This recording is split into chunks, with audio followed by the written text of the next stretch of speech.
Okay, welcome to the Upper Moreland Township Community Development Committee meeting for January 22nd, 2024. First thing I'd like to have is a moment of silence, please.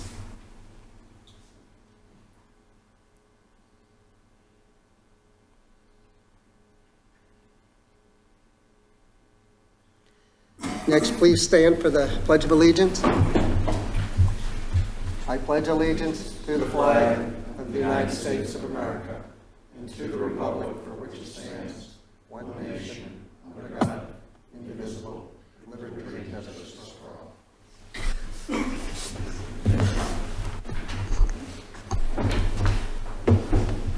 all. Okay, tonight,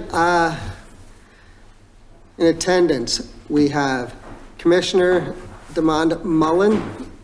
Welcome. First Thank you. meeting here for, and then Nick Scott, is he on? Yeah, I think he's on Zoom. Nick, are you here?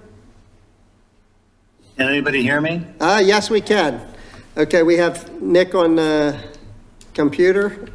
Let me see here. For staff, we have Paul Pertel, Director of Code Enforcement, Dave Alseer, Public Works. We have Matt Canlin, our Township Manager. We have Jim Hurst from Gilmore Associates, which is our engineer, Sean Kilkenny from Kilkenny Law. And next, okay, announcements. Is there any? We have none. Nothing? Okay. Presentations. If you could, please, we have 3 of them here. Keep them, we usually say, to 15 minutes. So first up is zoning. Claire Werner from Montgomery County Planning Commission. Good evening. Let's put my computer in.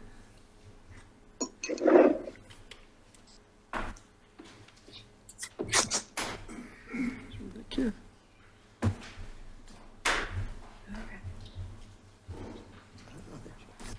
It's on my screen.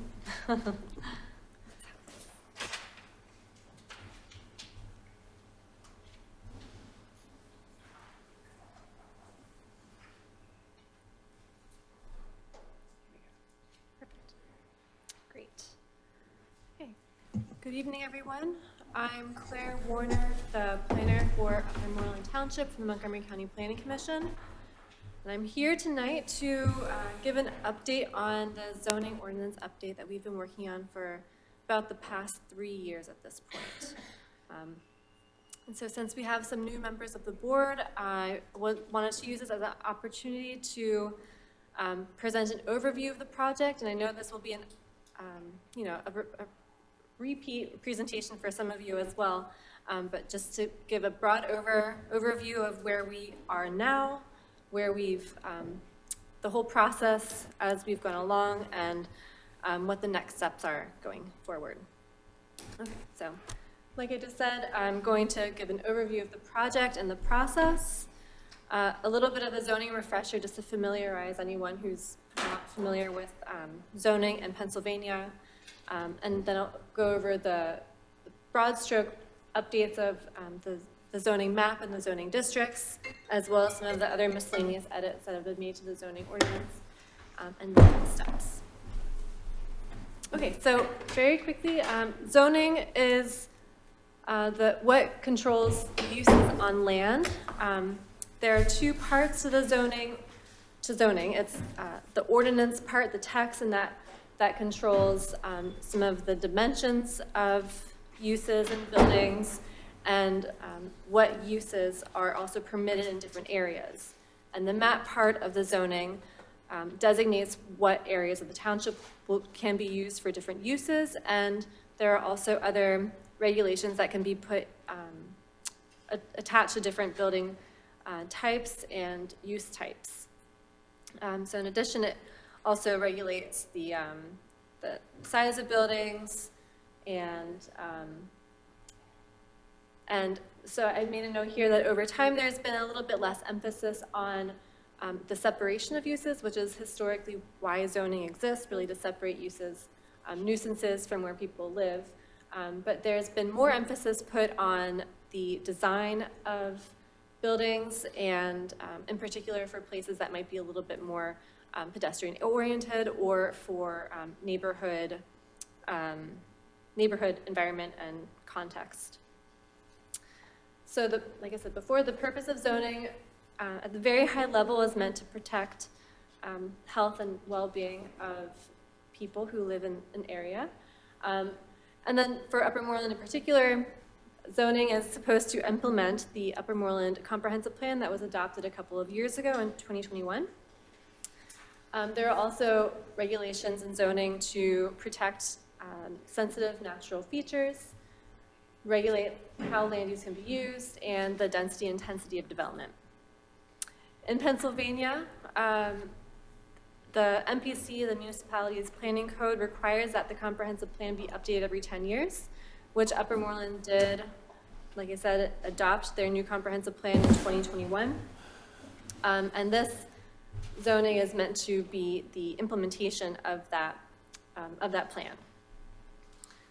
So a little overview of the project. I have been working with the Advisory Planning Agency with Upper Moreland, so the APA, meeting monthly to review the different districts and the different ordinance components. And quarterly, I would present to the CDC, as I'm doing this evening, to give a little overview of where we are. So as part of this update process, we've looked at the zoning map, we've looked at the zoning text, and we've reviewed it. Montgomery County Planning Commission, so where I work, we've also reviewed it internally, and we've done a series of testing that I'll go through in the presentation in a little bit. Okay, so the sections of the zoning ordinance as they are now, and the sections that we were looking at as part of this update, are categorized on the right-hand side. At least the districts are categorized, and I'll show you the zoning map in just a moment as well. So we have residential districts, districts that I lumped together as kind of mixed-use districts. That includes the town center district in Willow Grove, the commercial core, and the commercial mixed use. And you'll see in parentheses next to the districts, there are some districts that are completely new, and that's part of the process of updating the zoning map that I'll explain just a moment. And there are some that are just updated, so relatively unchanged, but there have been some edits made to them. And there are a few, like the town center, which are basically untouched, just for a few consistencies with the rest of the edits, but for a number of reasons they were left behind for the edits because they were fine, and then there were other decisions for why we left them alone. So commercial and office districts also, that includes the shopping center and business center districts, which another new district is noted on the slide. The industrial and institutional districts, and then there are a number of overlays. Some are updated, as I said before, and some are new. So the steep slope conservation district is an existing district that was just updated, revised with some more up-to-date best practices. And the riparian corridor conservation district is a new one that was a result of the comprehensive plan recommendation.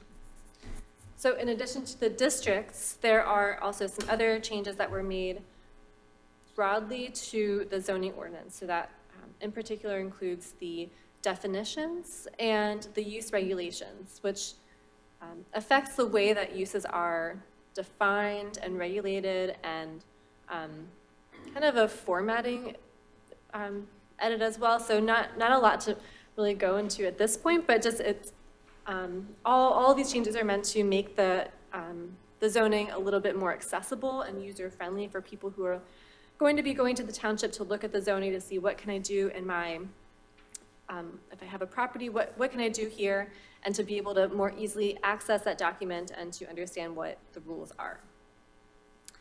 Okay, so like I have said before, this is all based on the goals and priorities that were outlined in the comprehensive plan and the future land use map that was in the comprehensive plan. There were extensive public outreach efforts with the comp plan, and it was a long process to get it written and adopted. So we're weighing on this a lot as the foundation for the revisions that were made.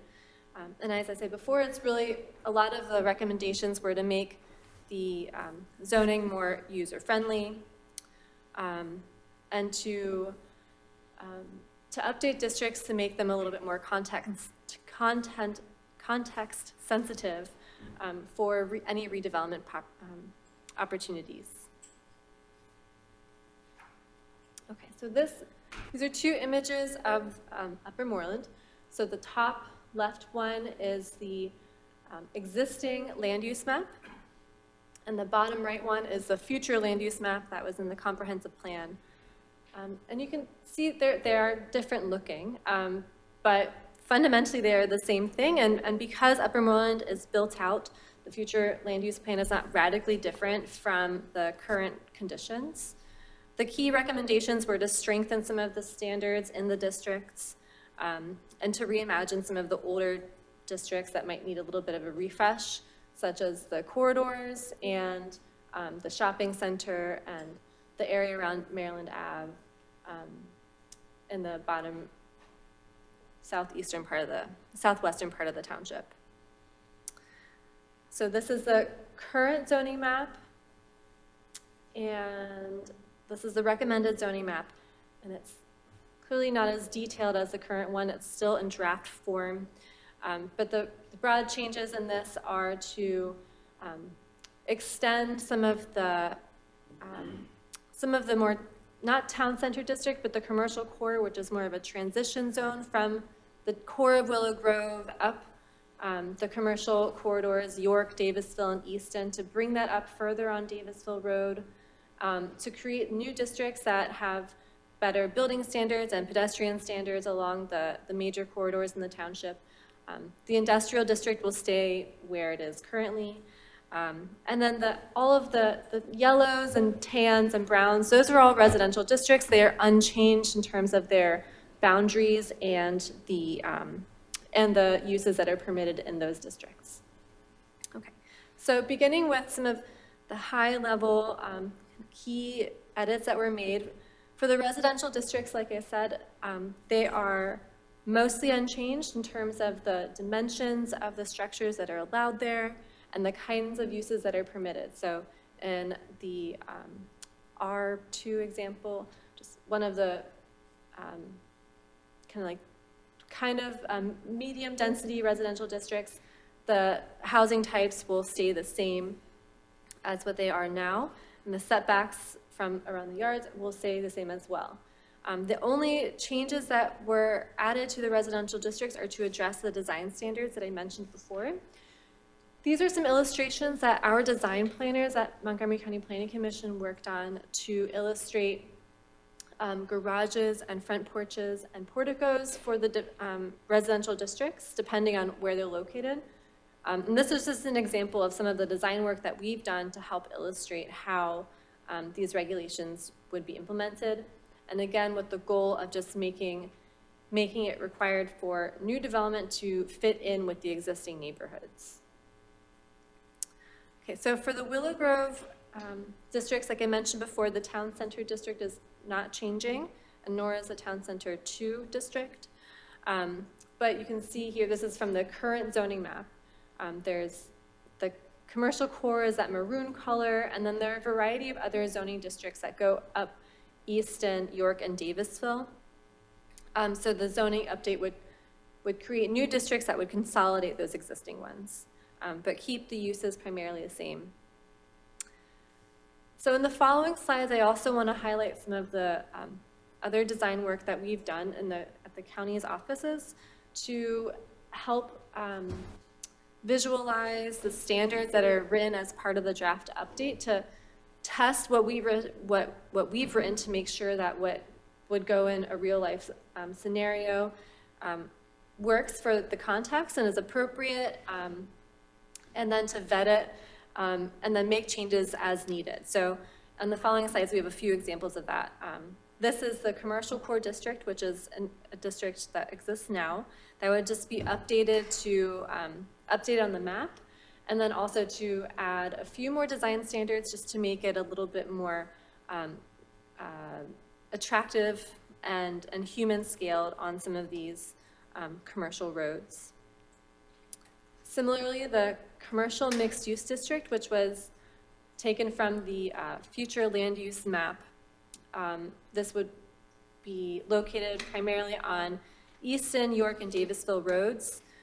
And these districts would permit a wide variety of uses, or this district, I should say, would permit a wide variety of office and retail, commercial, and residential uses. And they would again have those strong design standards that that would recognize that suburban context, it's going to be on a big commercial, a big corridor road, so it's not going to be the same kind of town center environment, but it would still have standards in place that would make it a little bit more walkable for people who might be visiting these businesses or the folks that could live in the neighborhoods behind here as well. And we also recognize that these are surrounded by a residential district, so there would be strong buffering standards to make sure that there's a distance and separation between the residential properties behind the commercial properties. This is another illustration. The top one is a site test that we did in the along Maryland Road, or the Maryland Avenue in that business center area. And then the bottom image is from the comprehensive plan. So there had been some kind of visioning exercises with this area previously as part of the comprehensive plan process. So we were building off of that to see how new standards for this district could be implemented. It includes more site design for common open space and building standards similar to the other one, but understanding that it would be more of an office park and campus-like environment rather than a walkable town center kind of environment. Okay, and lastly, in terms for the design testing is the shopping center district, which is just an update of the current district, but it would have a lot more regulations for new buildings to ideally work with updating any shopping centers that exist today. So it would open more redevelopment opportunities and accommodate a mix of uses while still maintaining that suburban shopping center environment. Okay, so like I said, there are the district changes that I just went over very quickly, and then there are also other sections that we reviewed that includes parking and loading regulations, renewable energy technologies, that was just an updated one, and then the use regulations and definitions that I mentioned at the beginning. So this new article for regulations of uses, in addition to having the edits to the map zoning districts, these and the different regulations within the district, there would be a set of standardized regulations for every single use that would be applied across the entire township. And it would, without getting too much into the weeds of how it would be formatted, it's really meant to be an easily referenced document for someone who might be looking at the township and saying what kind of uses are permitted in this district, and referencing it on this kind of matrix type appendix that would be in at the end of the zoning ordinance. So the bottom right image is just a snip of how that matrix might look with references to all of the uses and whether it's permitted or not permitted in each of the zoning districts. So some of the other miscellaneous but important edits address general regulations, historic preservation that was reviewed by the Historical Commission in Upper Moreland. And I think I covered everything else here. Some of the other administrative type regulations are not changed because it's the way the township runs in terms of their non-conforming uses, so we didn't want to mess up that system if it already works for the township as it is. Okay, so the next steps are for Montgomery County Planning Commission to do a review, for the final draft to go to the solicitor.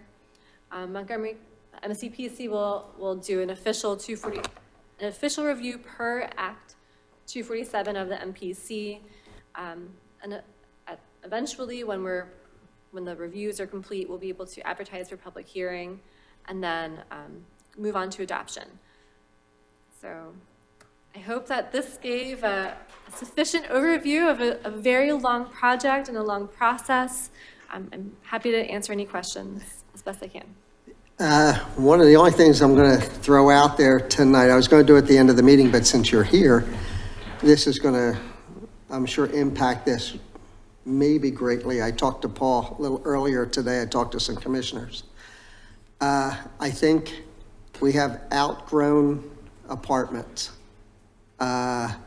We've added apartments probably in the range of approved 1,600 apartments, added another 3,000 people.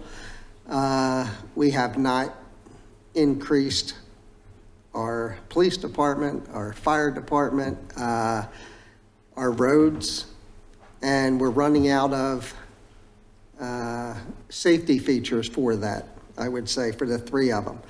I had mentioned it to the board, and I've mentioned it to Paul, and while you're here, I would like to take out any of the conditional use apartments that we have in the township for any of those zones. Right now, we have several of them. We have a conditional use, and as we all know, it's extremely easy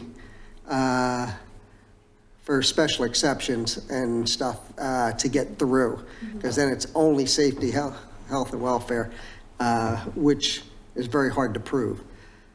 So at your next meeting, I guess, and Paul understood it, I went through it with Paul, that what I think the board would like to see is no more apartments except for in where they are zoned for multiple use. Where, except We for want to take out for the commercial cores and anywhere where we have it as a conditional use or special exception. Okay? That's a big change to what you have here to look at. So, but if you could, and I can say, Cheryl, Ben, or any other commissioner, I think we are in agreement with all these extra apartments that they could get that's not in multiple use for that. So if you could look at that at your next APA meeting. Sure. May I just follow up with another question about Sure. that? So my understanding is that the apartments by conditional use were added to the industrial district for a particular development. And so,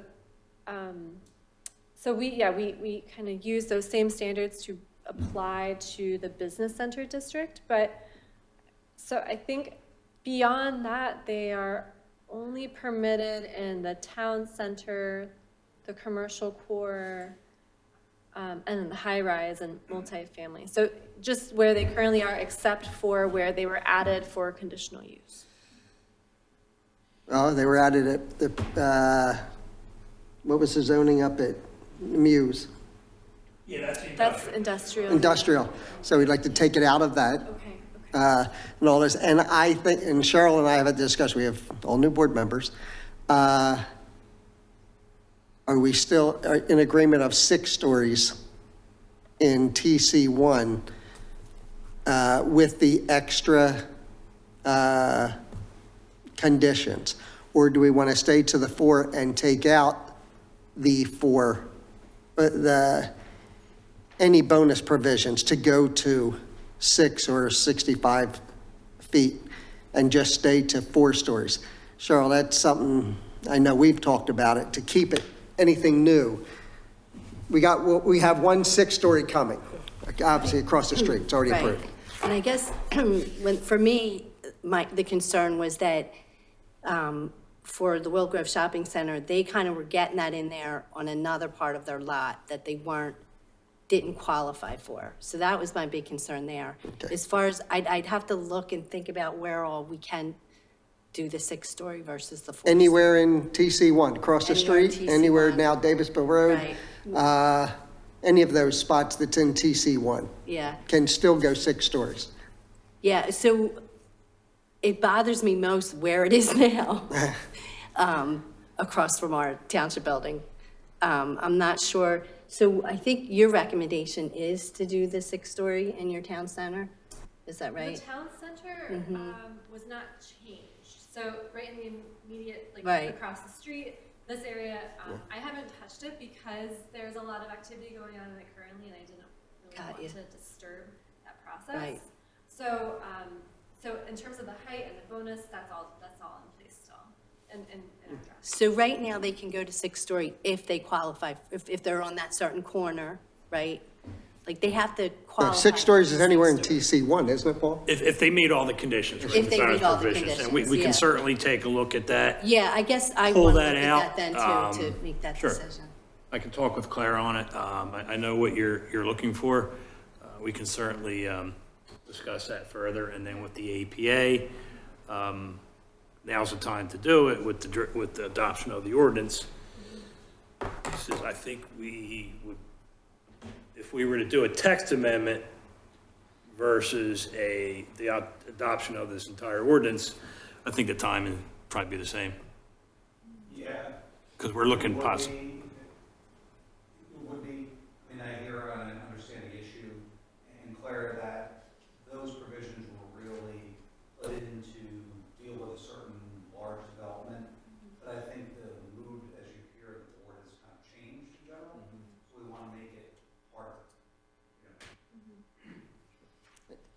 And this is something for the APA and you guys to discuss and Sure, yeah. come back to us. You're the experts, so, Yes, we could do a text amendment to do a quick fix if we want, I don't know.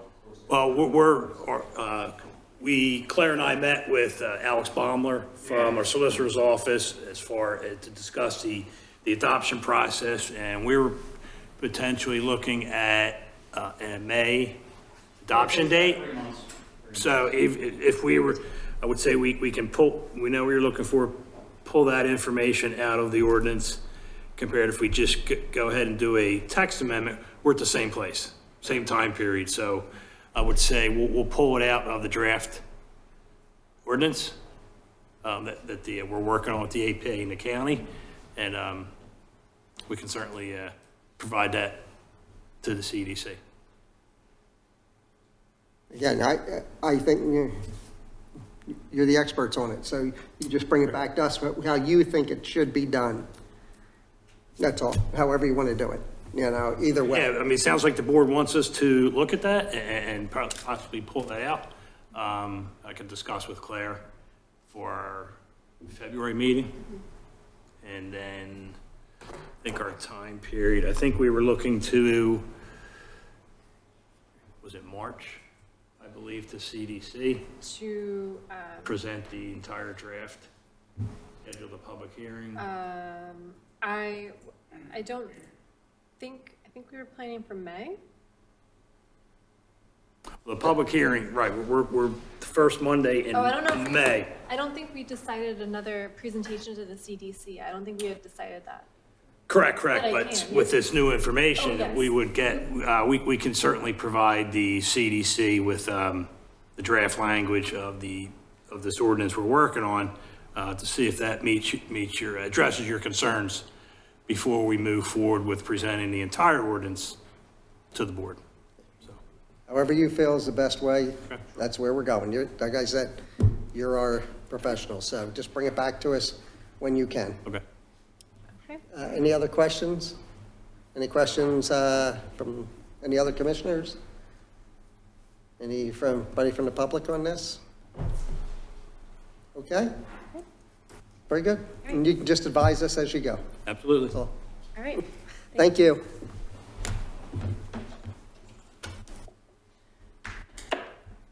Thank you for all the years you've been putting in this.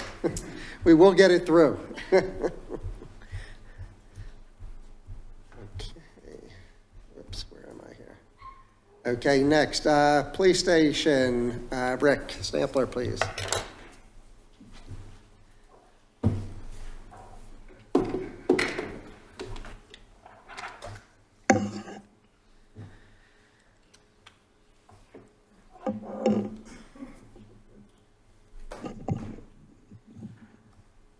All right. Good evening, everyone. I'm Rick Stamper. I'm with KCBA Architects, and I'm here this evening to represent this so that the new board members can come up to speed with where we are with this project. And so this is the project for the new police station. And if you look at the site plan here, Park Avenue's along the bottom and Center Avenue's up top. I'll start with the blue roof. That's the library to help orient yourself. And then this is the existing township building. So the new police station will be located on Center Ave. And we'll be creating a secure police lot, which is for essentially police vehicles only. And half of that will be a covered canopy to protect the cars during inclement weather. In between the buildings, we create this nice green space courtyard for public use, and all the site stormwater is handled underground, under a portion of this parking lot and a portion under the police parking lot, which allows us to maintain this green space as a nice usable green space. I'll go quickly through the police plans. On the left side of the page, the yellow would be the public interface, the main lobby. The orange spaces are semi-public spaces, so that's a space you'd have to be invited into by the police. The control room up front here is manned 24/7, so any public interaction, there's always going to be somebody there. The rest of the light blue areas are just typical service spaces in the police, and then the dark blue is the secure area, evidence storage, sally port, the detention cells, that sort of thing. Oops. Going upstairs, again, we kind of have, the training room is upstairs, so the orange space is kind of that semi-public space, again, where somebody would have to be invited up into that space. And then we have the executive suite and various different offices upstairs. Now, I'll go back real quick also. In part of the process, we put a sloped roof over this portion of the building, which gained us some attic space, which will be used for mechanicals and future expansion. And then the basement will, maybe 3/4 of it be occupied by various different mechanicals. And the rest would be left for additional storage and potential expansion of various different storage needs. So the township building, we have the boardroom here, which, if you're familiar, the wall behind you here will be removed, and the whole thing kind of gets pushed back. And the reason for that is so you can see the yellow spaces are the public spaces. We have this nice spine where the public can come in and access the building and enter those other public spaces off of that spine. And down here, as we come around, each department has a reception window connected to the lobby. So the public is kind of contained, if you will, to that yellow area, and it creates a nice separation for the staff behind that. And then our caucus room here with direct access to behind the dais and their own bathroom and entrance off the side. As we go downstairs, again, you'll see that the public access creates another little spine off of which the historical museum is located, and then also some public classroom, multi-purpose rooms, and some public bathrooms. The rest is essentially support spaces for the township. And then upstairs is the township manager and human resources. Pretty much like they have now in terms of who's up there. So this is a perspective if, let's say, we are on the roof of the 6-story building across the street when it gets built. So we're looking across at the township complex here. Just gives you that site plan I showed you earlier, just with a bit more dimension. You can also see this whole area here is new parking, or should I say relocated parking. We're basically maintaining the same amount of spaces that you currently have. This is a view from the west end of Center Avenue. And you can see the township building here, and then, you know, that 6-story building kind of looming across the street in the background. And the view as we move closer up, again, the design intent was to create something that meshed with the existing township building and kind of respected that.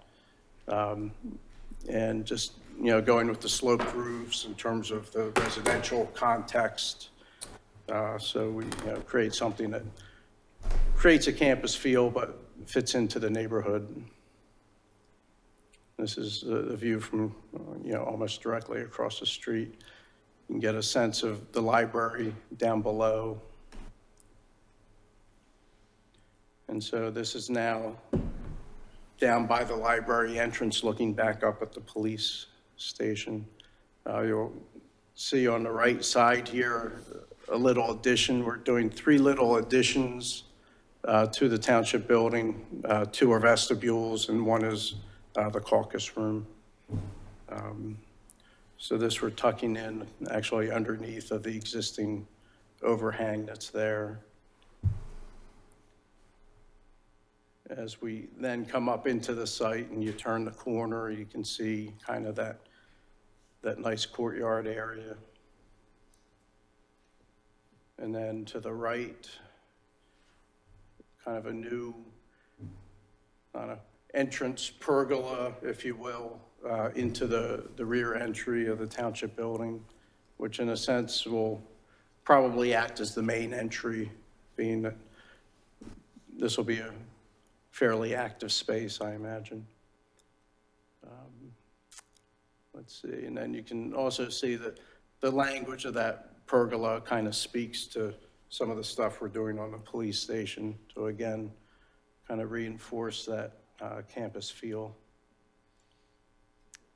This is when you exit that entrance into the township building, what you would see across the courtyard. And then from the east end of Center Ave, you can see the police parking behind here with the canopy roof. And that's it. And then I'll quickly take you through some of the interior spaces.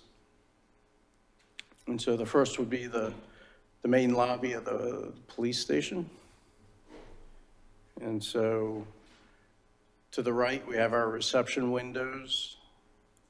We have a digital display, and then we have our access doors into the rest of the station. So this one is just to give you a typical feel of some of the interior spaces. This would be their workroom with the control room beyond. And that's what it is. I had a little kitchenette in there too, so they can, in the control room, not have to go anywhere, that they're always there. This is looking up again. Part of the expression is we wanted to use wood at places of prominence. So, you know, like that semi-public space is, you know, the wood overhead kind of defines, oh, this is, you know, somewhere important to go up the stairs. And And then once we're upstairs, looking at the executive suite with the elevator to the right, and then going down the stairs that you just came up. And then looking the other way, back into the rest of the offices on that level. Getting into the township building now. The idea here was, again, to respect the historical character of the building and create this historical framework. And so the spaces that we have kind of maintain that historical feel with the moldings and the trim. But we introduce a little bit of the contemporary feel from the police station that I just showed you into these spaces. So this would be a view outside of the entry into the boardroom. And then actually to the right here, we'd be adding some doors in the location of that window that goes out to a patio that goes out to Park Avenue. And then the new boardroom here. So it's very similar in scale to what you have fully extended here. But because we're shifting that way, we're going to take the screen, we're going to put it on that wall. So it's basically a similar setup, just kind of flip-flopped. A view of the main lobby. Again, you can kind of see all the various reception windows as you go around. And again, the idea is for when the public comes in that they can see all this and clearly understand where they need to go, and so they can get there without getting lost or asking for directions. And then this is a view down into that, what I call the township lobby, where most of the reception windows are, and then this is looking back in the opposite direction. So that's it. That's the presentation. I'll entertain any questions. No, it's been a long time. As far as from us, I know from you it was a short time. Yeah. No, We pushed you hard. It's coming up quick. And stuff. So, thank you for getting us to this point. Cheryl, if you have any? Yeah, thank go you. ahead, yeah. It looks very attractive, and it'll be great to have more secure and usable space Yeah. for the people that work here. But I do have a few things I want to Sure. ask you about. One, to me, this really is a prime opportunity to incorporate energy efficiency into our facilities. And I know you sent a list of things that we are incorporating. Yes. But I wanted to know, what are some of the other impactful things that we could maybe incorporate that we're currently not yet? Yeah, so we did look at solar, Yeah, and the analysis came back in terms of the amount of area that we could easily or appropriately put solar panels.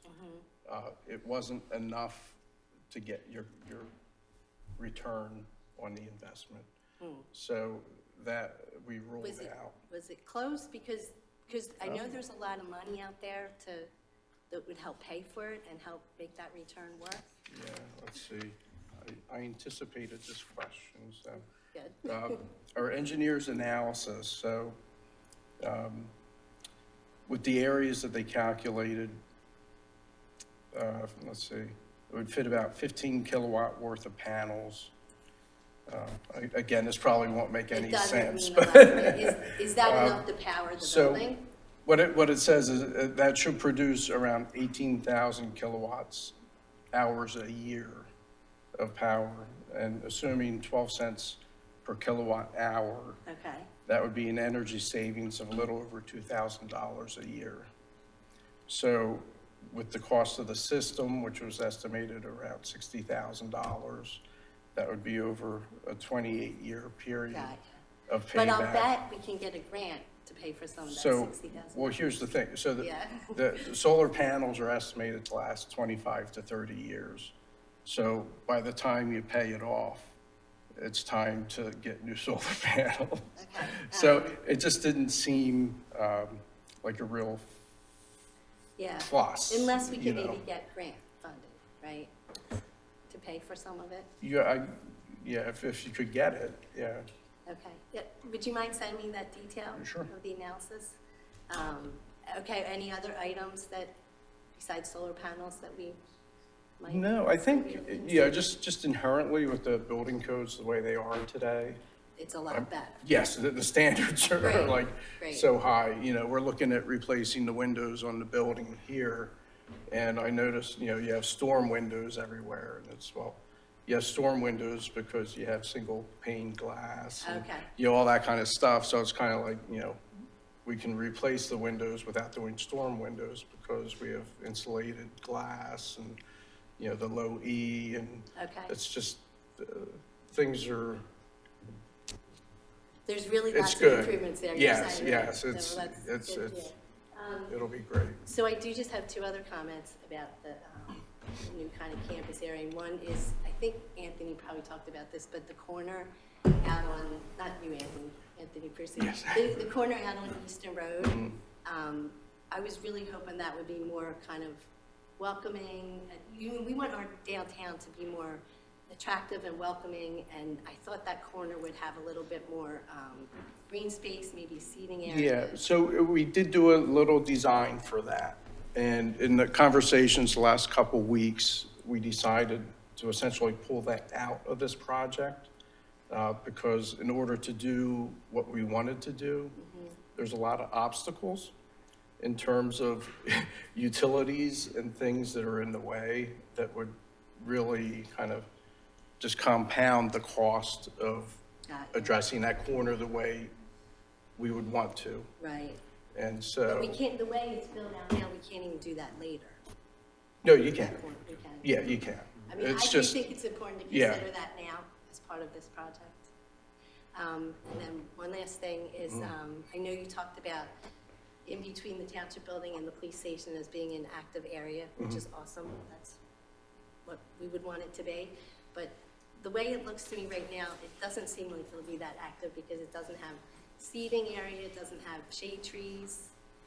So, I mean, what are your thoughts on making that more comfortable Well, and attractive for people that work here and people? yeah, so this little center island, the planter, that's Yeah. intended to be a seat all the way around. I know Jim on his landscape plan has benches located throughout. There's some shade trees in there that maybe didn't show up on the rendering. Oh, is that right? Yeah, we, Okay, you can, make sure you look at it some more and see, do Okay. what we can.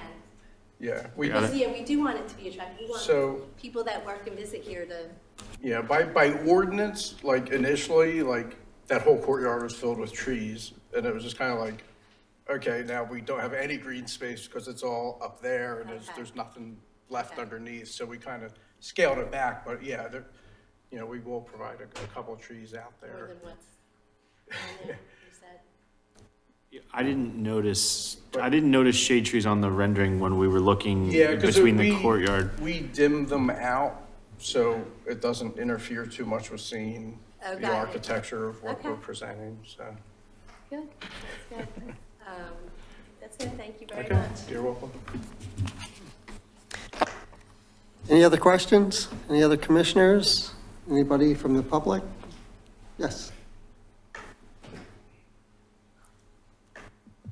Okay, here, come. I just have to mention the solar again. You've got a lot of roof area there at all different angles, and I know I got 16 kilowatts just on my house. So it seems like you really ought to be able to get it in. And like I said, when you did the cost, did you factor in grants? Because there's lots of them right now, and yes, we could get one.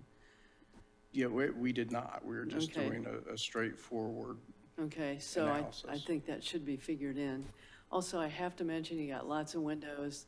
Could you do fritted glass like the Aspley Cancer Center did to protect it from bird collisions? collisions. Okay. Yeah, I know, everybody's asking for things, but most, literally millions and millions of birds die every year from collisions with buildings of 4 stories or less. So I gotta ask. Okay, we do not have that written in the spec yet. Okay. Any other questions? I don't know if you can answer this question directly or not, but I was looking at how the entrances are for the police department. The Sallyport entrance on the Center Avenue side?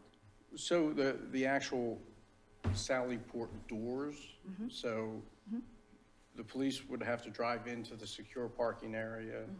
It has gates, and then the Sallyport doors underneath the canopy behind the walls. So that's where But people they're would come in coming and down out. the residential street center to open those gates to go Well, to, yeah, you would either have to come in Center or Park Avenue. They could come in either way. oh, they could come in Yes. either way. Okay, I wasn't too Yeah, sure and, what and the entrances are. quite honestly, they'll probably come in Park because just maneuvering the car around to get into the Sallyport, it's a hard turn from Center, so they, naturally would probably come in off Park. Okay, we've been waiting 20 years for that to change every year. So people, what's the distance between the non-ADA parking and the front entrance? Because now you can drop somebody off right out here if you have to. They have to walk up steps and come in. Oh, to the township To the building? township, access to the township building.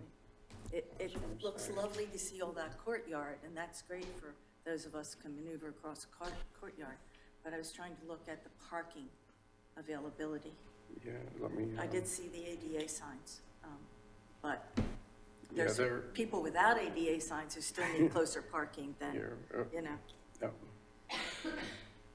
We're getting there, let's see. So these spaces here are ADA, which you And just, what's the footprint into then the building? so, well, you could either enter this way, or you could come straight down and into here. So we're actually adding 2 elevators in the building.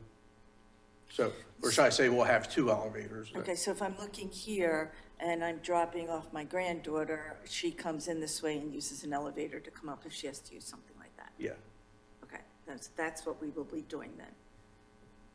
Yeah, and then, so then we have ADA spaces for the entry into the police right here. okay. Because the ADA ramp is kind of tucked underneath there. And these are residential, I'll call them residence parking areas down here? And where do our commissioners then park? So this whole parking lot over here is designated for staff parking, Okay, and then the And they police come in secure how? parking. if you So, park here, how do you come Yeah, in? so for staff, there's a staff entry on the back side here. Okay. But And then, just one more time, what's the distance to the front door? and then their Do we- ADA spaces are here. Okay. So, Non-ADA spaces, just what's the distance So for a from- regular person yeah. to have to park? from non-ADA. just here to the entry, Mm-hmm.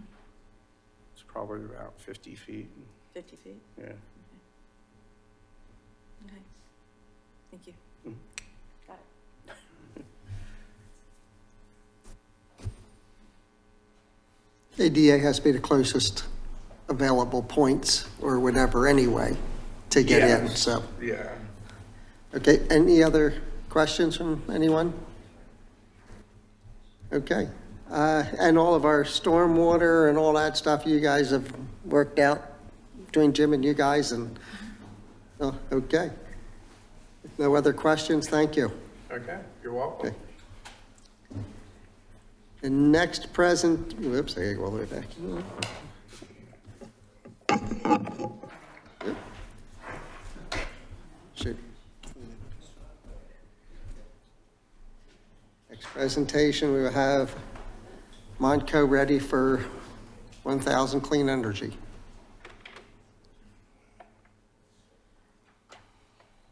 Hi.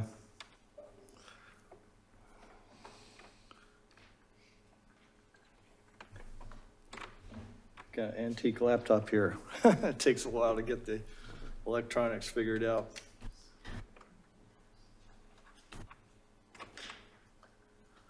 So I just hit I put the cord in, but how does it? Oh.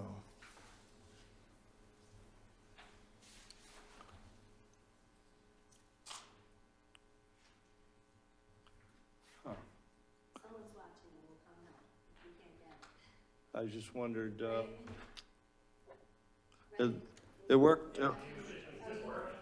Yeah, it worked for my, the last time I projected from, I just wondered if this connector, like I said, this is an older laptop.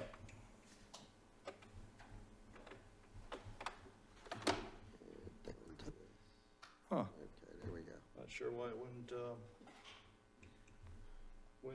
connect.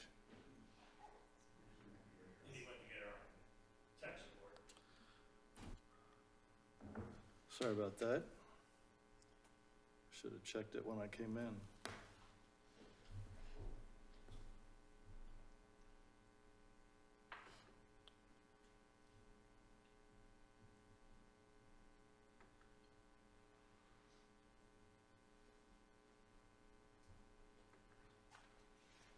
If it's not linking, there's nothing you can do. Must be my computer.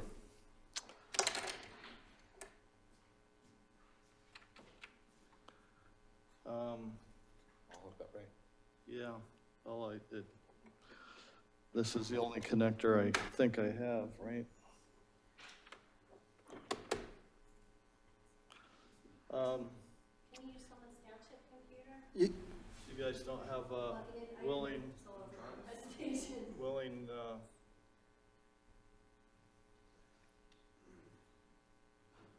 and I didn't bring a USB key, sorry about this.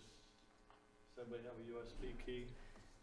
Do you have, Yeah. don't you have the presentation pulled out, Matt?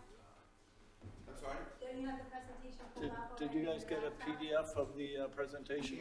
Actually, yes, I do. I can get it up. Give me just a second.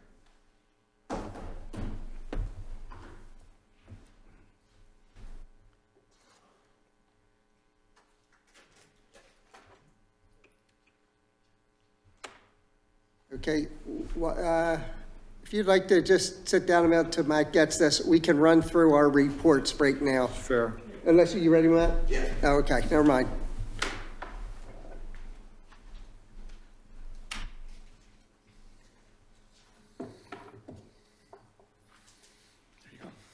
Thank you.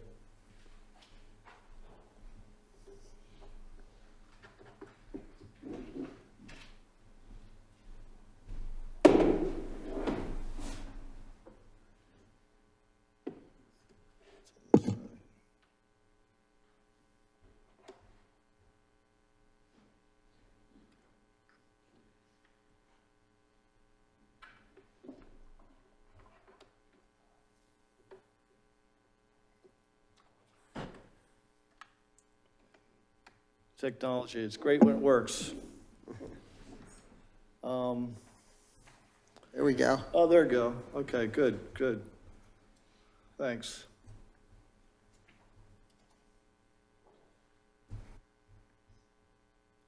So I guess I have to see how the paging works on this.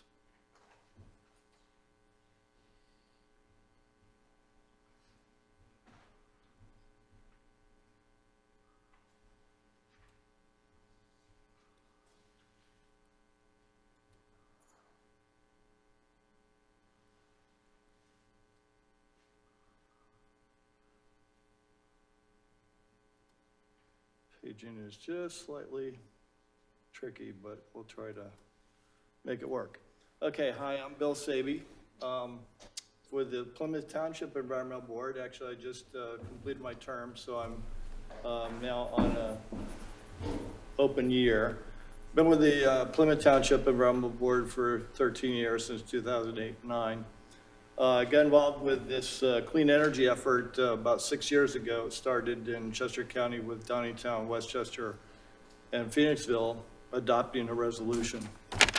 So we're bringing it to your attention now and show you how far we've come since in the last 6 years. So I'm gonna have to use the mouse to advance these.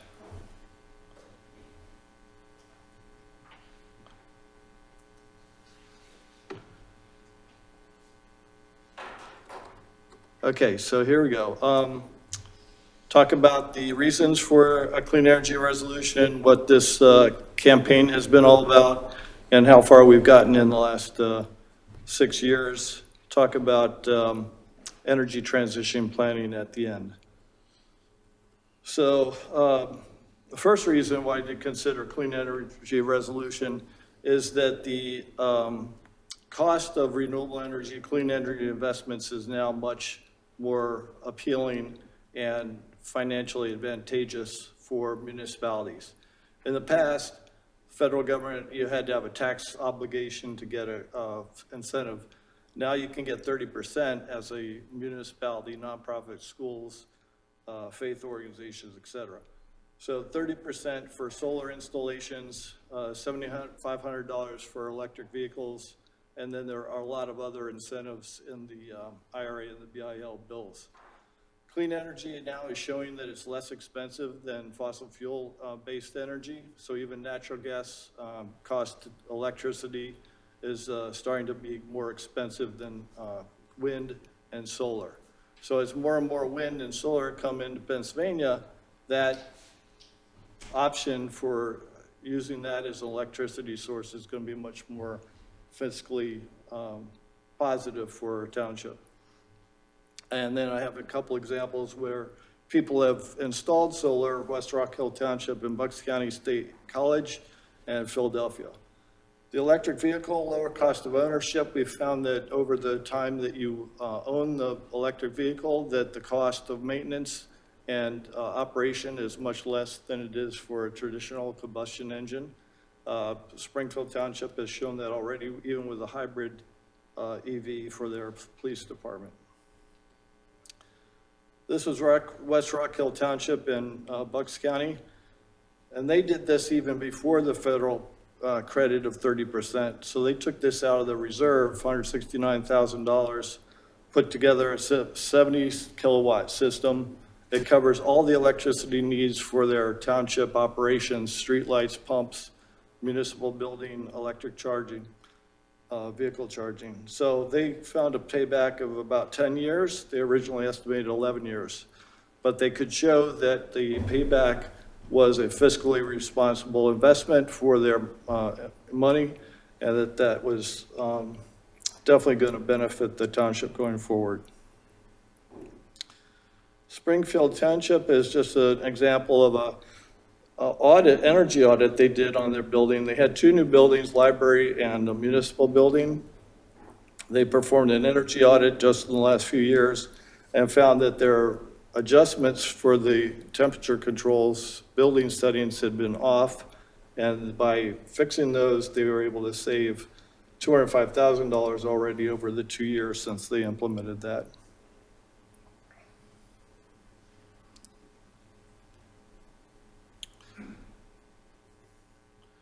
So then, besides the fiscal savings, the other important reason to start moving towards clean energy is the climate impacts of climate warming, the cost of these storms. They're increasing droughts, fires, storms that are occurring as a result of our warming climate, and then the impacts to human health, the extra pollution in the air, and people with asthma, elderly are suffering much more from those increasing impacts.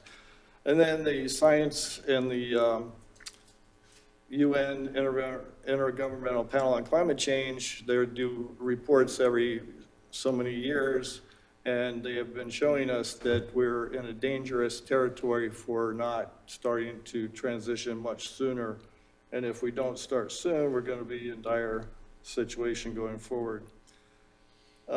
This is back in 2021. There's just some images of impacts around the world from different results of these conditions, droughts leading to fires, storms leading to these tremendous torrential downpours, et cetera. So even in Bucks County, we had flooding, and it was the hottest June at that time, so we've surpassed that. Now we're into the hottest 2023. But the big thing to note here is that we kind of remember faintly some of these impacts, but then they go away and our insurance covers them and we don't realize the overall cost to society and our public. So I think kind of bringing this back to our attention to say, you know, these things are going to continue happening and they get more expensive as we go forward.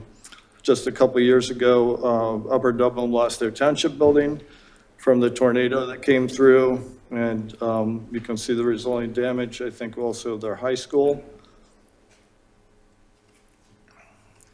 And then going back to 2018, the torrential downpours during that summer that flooded the King of Prussia Mall and Schuylkill, et cetera. So, you know, a lot of these things, you know, come and go. We kind of live through them. We get to the other side and we forget that, you know, we had to go through all that. But they're writing on the wall that this is going to continue increasing until we start transitioning to clean energy.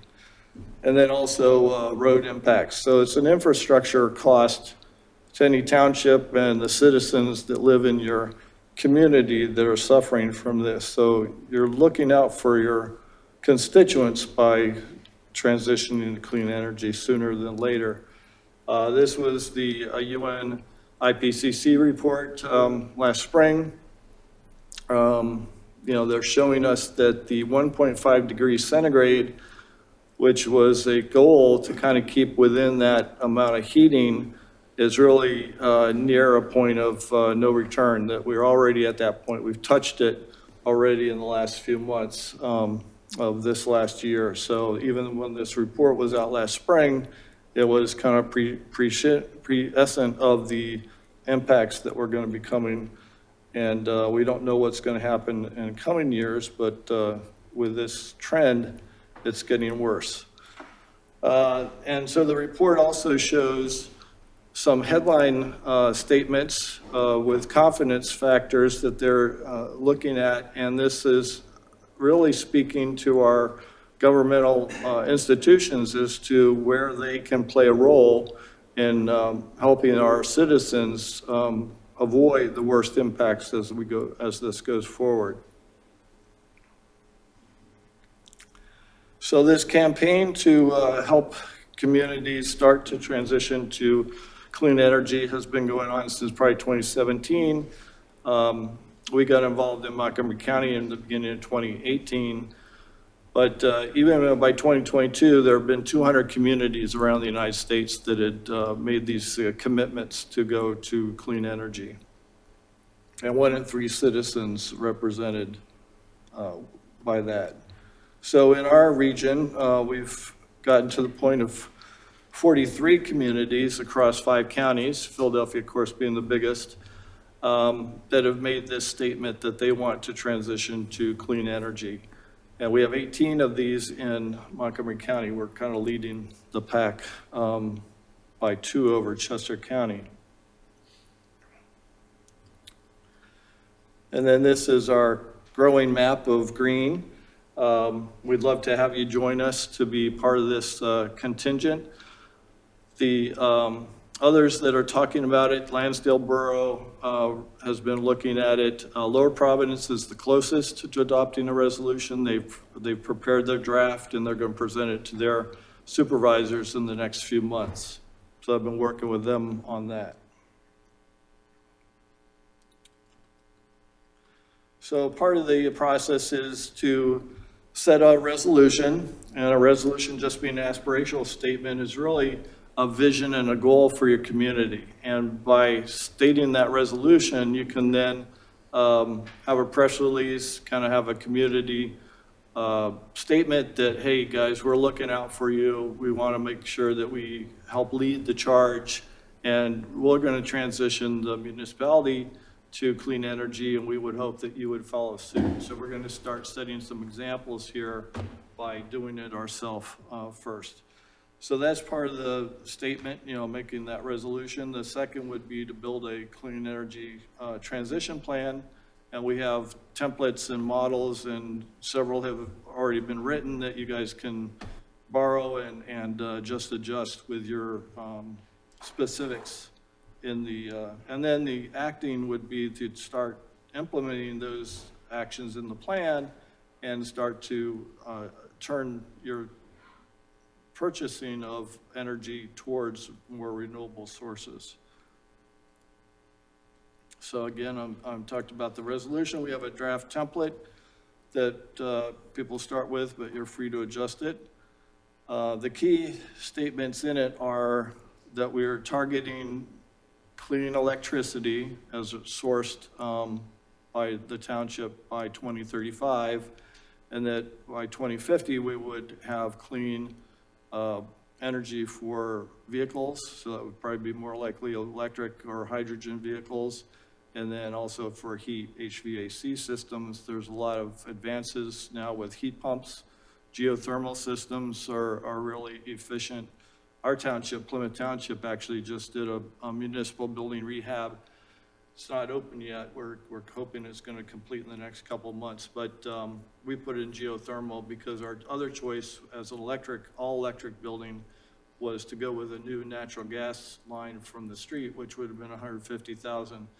So because Plymouth had taken on this resolution, when we went to show the payback for the geothermal system, when we could show them that it was more cost-effective than a natural gas system or any other air source heat pump system, along with the resolution not to, increase fossil fuel use, it was an easy pitch. And there's quite a few other geothermals around the area, and our building and grounds guy went to look at one and received good feedback. So they were, more comfortable in going with geothermal.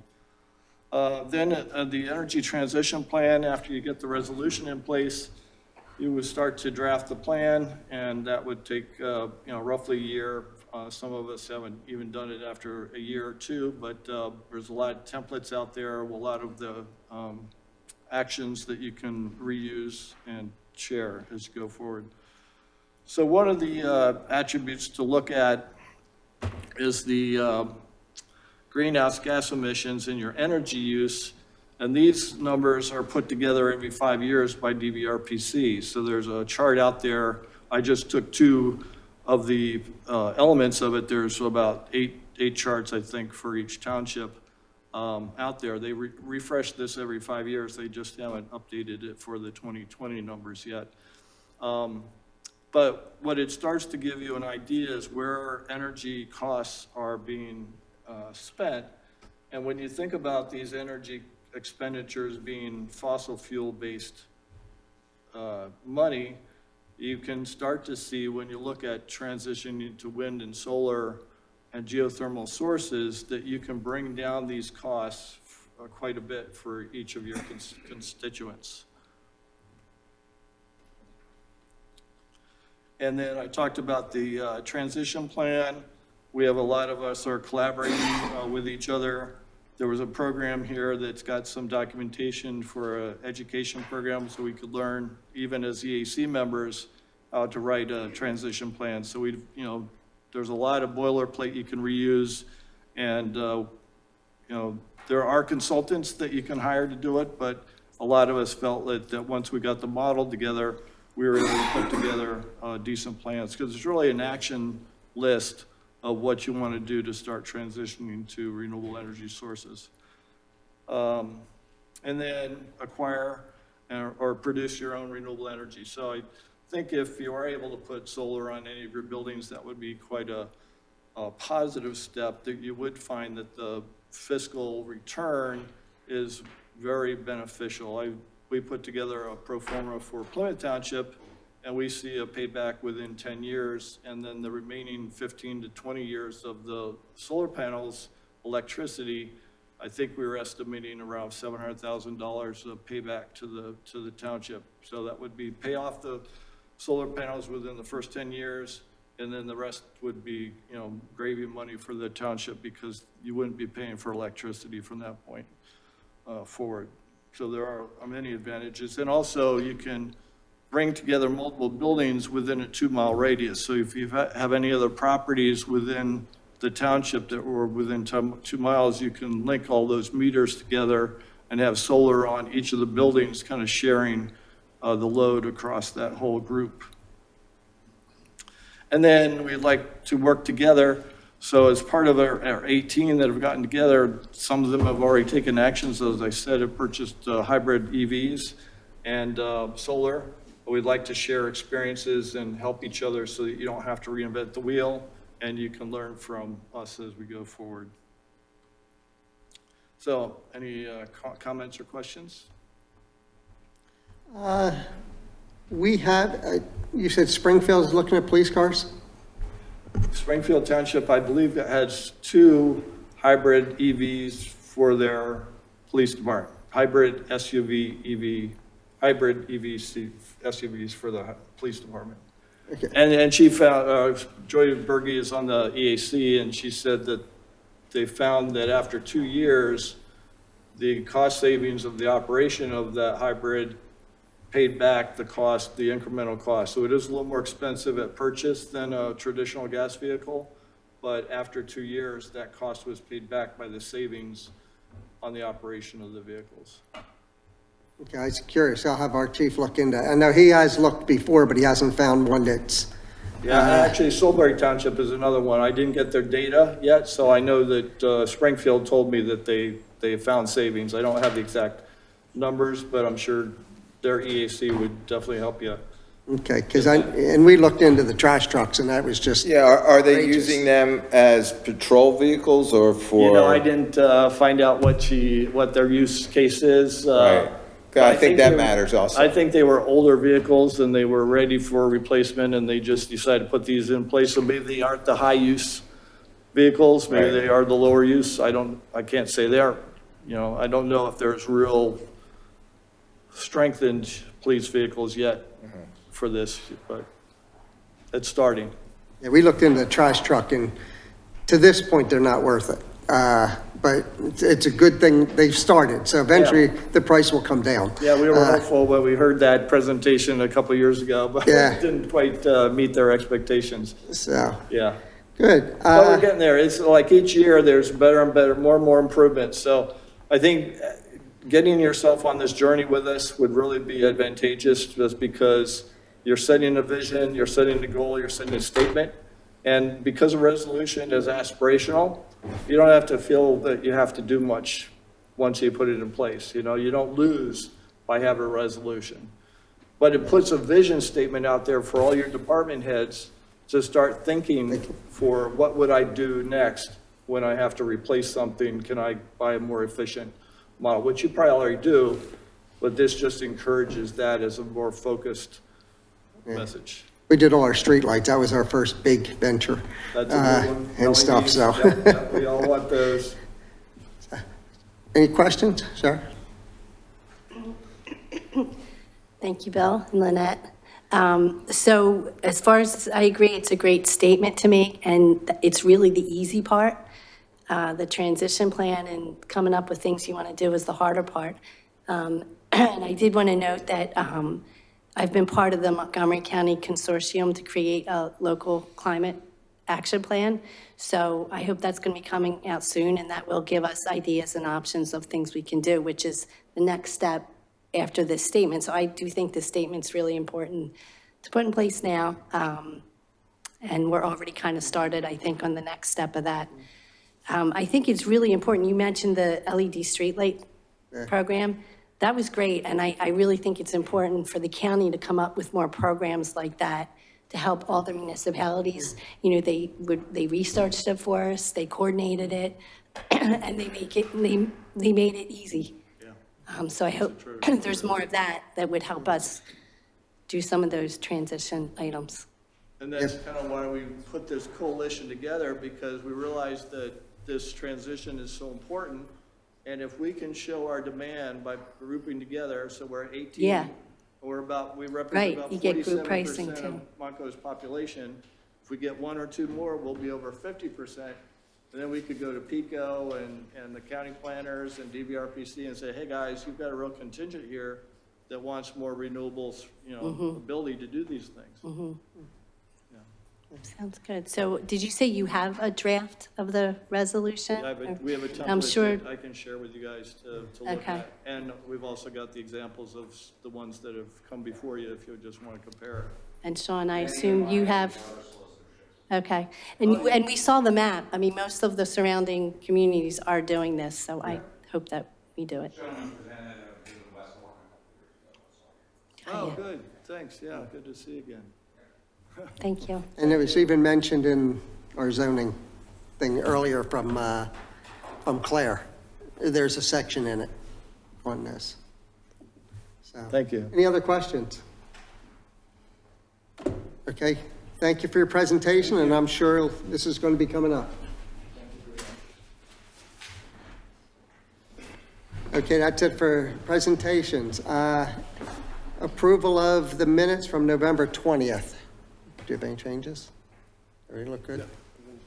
Okay, Can I use one? yes. Just not a change, but just, it reminded me reading that, reading the minutes, it talked about the Swimbly, and that I think there was a recommendation to have some licensing requirements so that we hopefully keep it from being very prevalent here this next summer. You're saying there's a change in? No, I thought it was recommended by, actually by our solicitor, that we can put into place some licensing requirements if somebody wants to operate that from their home, so hopefully it would deter more people from doing it. I don't know. Paul, did you have any? I know Alex from Sean's office. Oh, Alex. I thought the advice was the other way, I have to check. Oh, okay. Whatever. All right. Thank you. Yeah.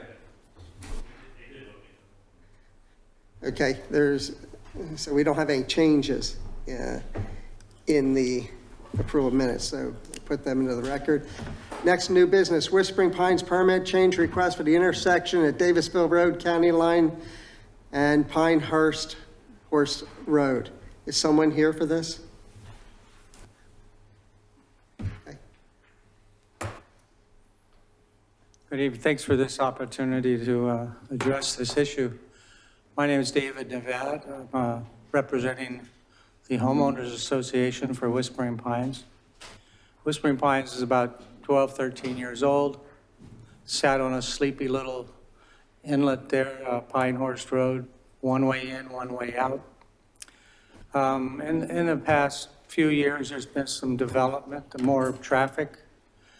Those of you that might be familiar with County Line Road, if you were within the Wawa and you wanted to come out of Wawa and go left onto County Line, you have to go through the Wendy's parking lot, the CVS parking lot, and then exit out onto the road Pinehurst, which is our exit out. It's not uncommon to have 4 or 5 cars stacked to turn left, whereby one gets through each light.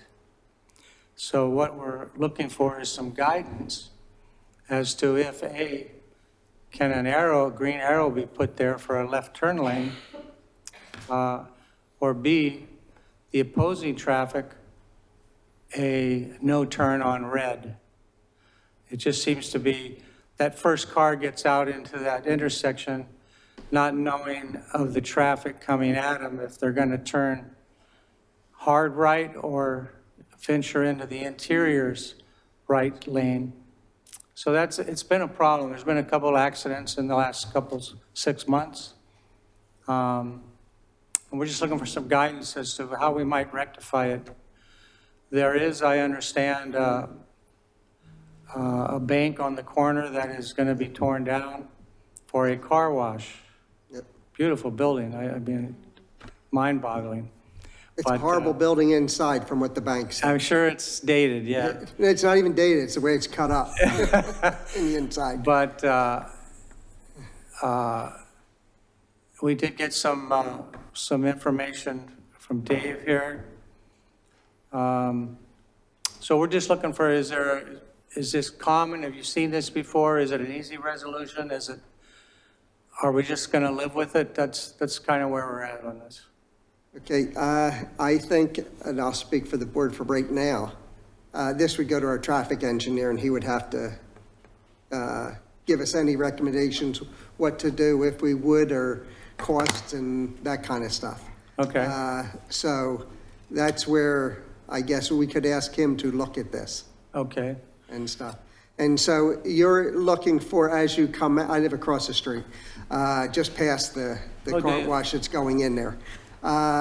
So you're saying if you come out next to, from your condominium, let's say, coming out that way? Yeah, we have a 78-unit community. Okay, when you're coming out of there, what is the major problem? You're saying making a left turn? Making a left. Yeah. Okay. Making a left. There is, so you get the green light, Yep, and all the traffic then comes towards you. A lot of it's coming at you and then into the side entry into CVS. yeah. So you wait for those cars. Otherwise, you get your chance to get out there, and you don't know how that other traffic is going to behave coming in at you and turning right to your same direction. So, Okay. all right? We'll have our traffic engineer, and then, do we have your information, Matt? Yeah, I think. Okay, Matt, we'll get back to you on it. We'll have our traffic guy look at it, and see, you know, what we're looking at, Okay. there. I come out of CVS and Wawa, because I go straight Yeah. down Davisville Road. I'm I was gonna say, I've surprised never had a there- problem, but I don't make a left. I mean, I'm surprised there's not an accident within the CVS parking lot, because That's a, yes. that's a chore, yeah. I agree, because I'm there a couple times a week. Right, right. Thank you very much. Okay, thank you.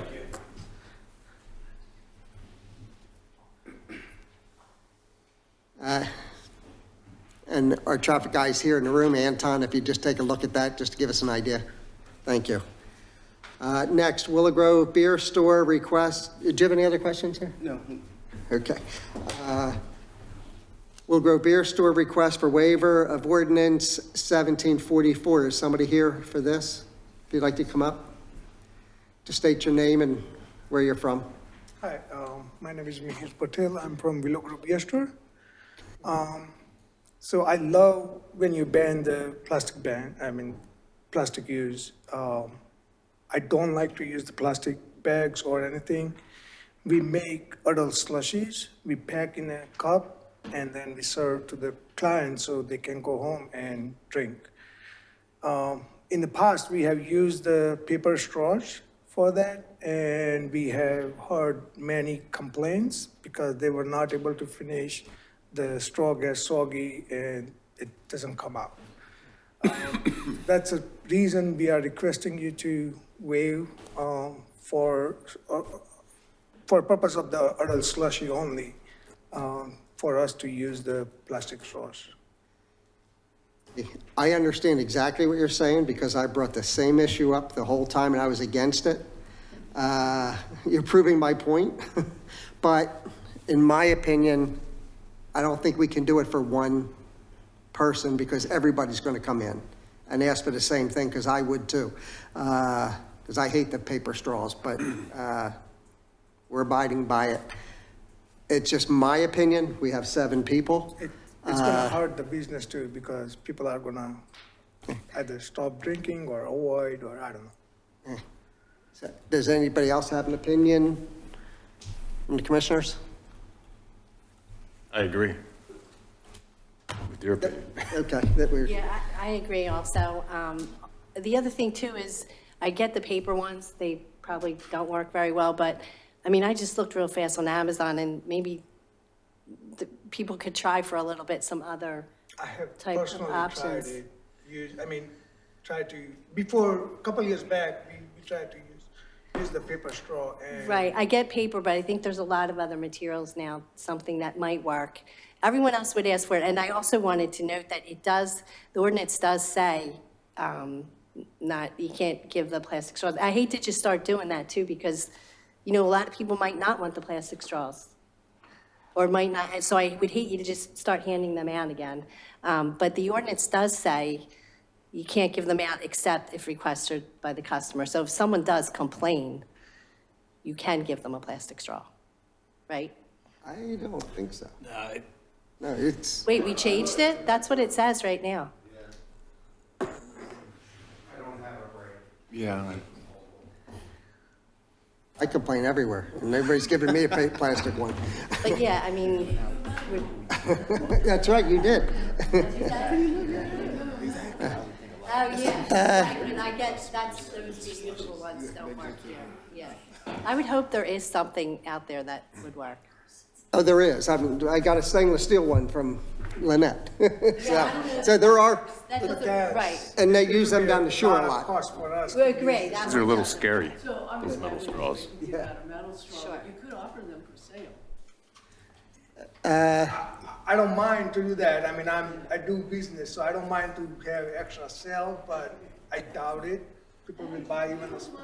Well, I'm checking. okay. He's checking on our ordinance, but, yeah, I don't believe we can do one, and we've already had people ask, about this, and pull up the ordinance and look to see if there is any exception. I did not think there was.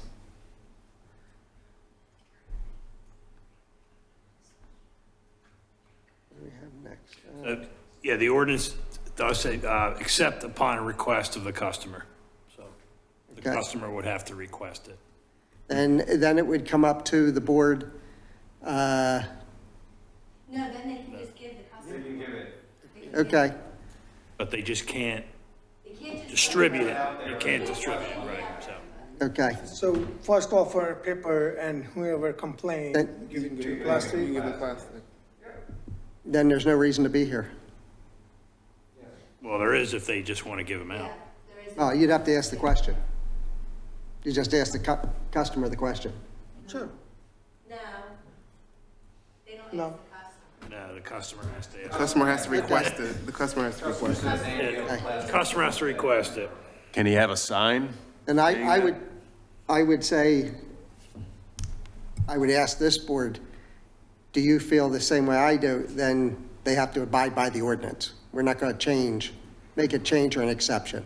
I would strongly recommend that we don't pick and choose. That's exactly, Ordinance or don't. yes. But at least can I put a sign over there, like if you don't like paper straw, request us. That I ask for can't, Plastic. that I can't advise you. There's That, nothing in the ordinance said we can't do that, so. Right, correct. so, There you go. Thank you. but there's an answer.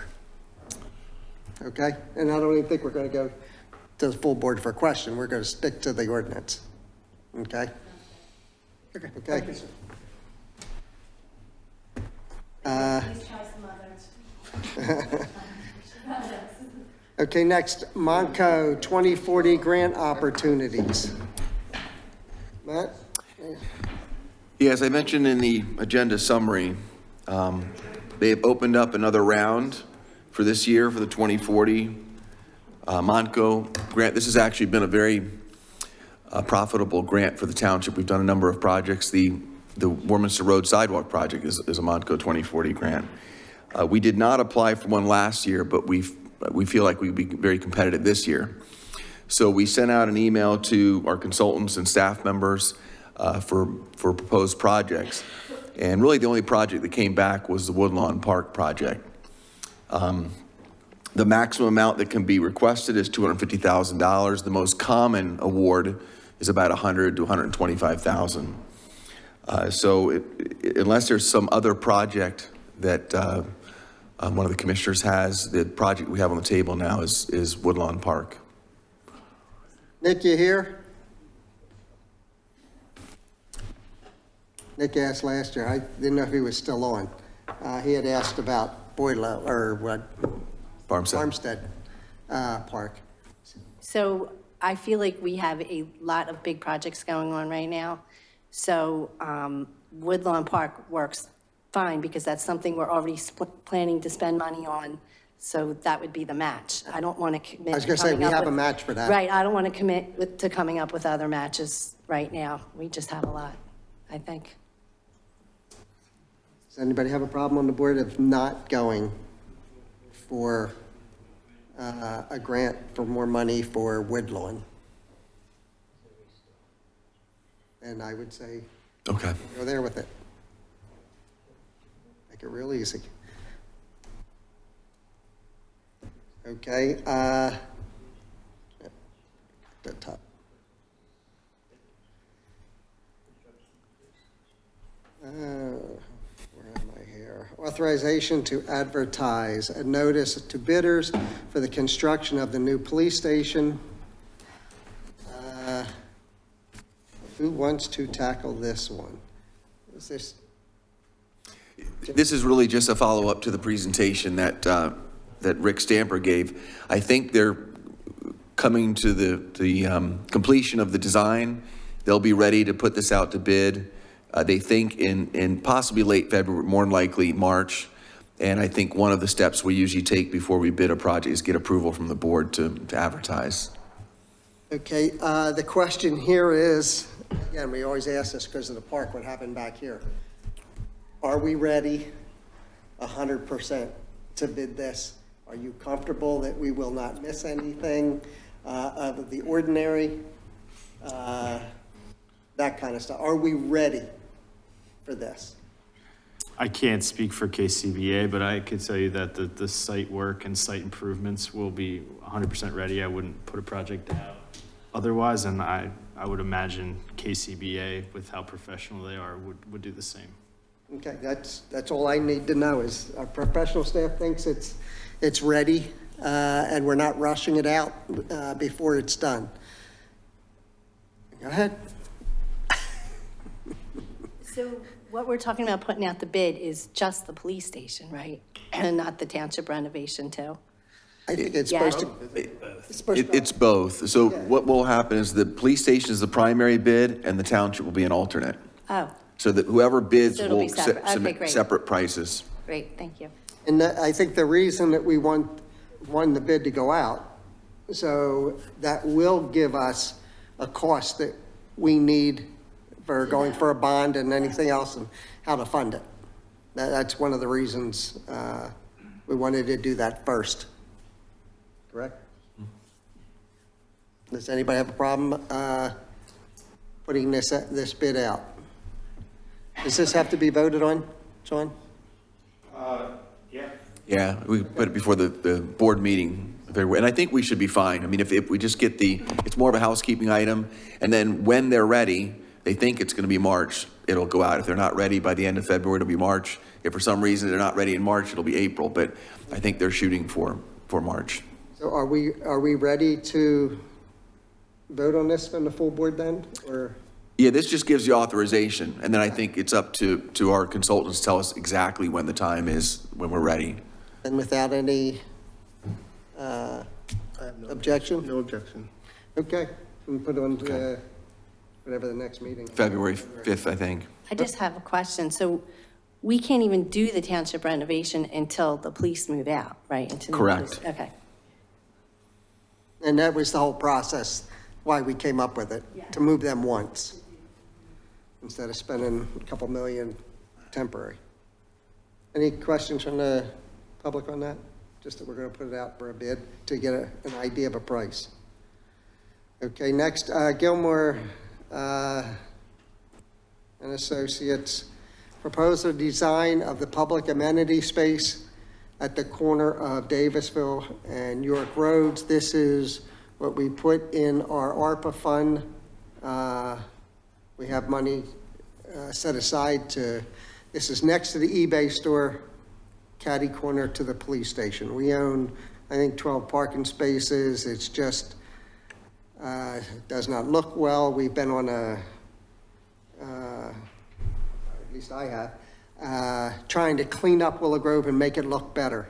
So with this, it's a matter of a price from Gilmore. Is that correct? You're ready to Yeah. approve this? Yeah, this is our design costs for that amenity space. And then, if authorized, we would prepare a preliminary design. It would have a rendering, would bring it in front of, probably this committee first, get some feedback, finalize it, and then, move towards trying to figure out how to build it. It would kind of be probably a sharing of resources between whatever Public Works could do. If Public Works can't complete the whole project, then, we would look to get contractors involved, either via public bid or if the work was under the bid threshold of 23,000, then we could get some quotes and do it that way. Okay, and just so everybody's aware, I did meet with staff out here just to get an idea of what we could do. We could kind of match the other corner down where the Veterans Drive is. All new curbs, new sidewalks on the township property part of it, new paving, and a sitting area and some trees that could be over the seating area.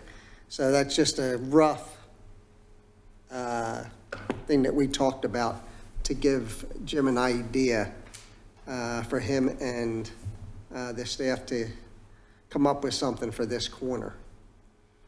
And again, it's ARPA money. There's money set aside to do this from that.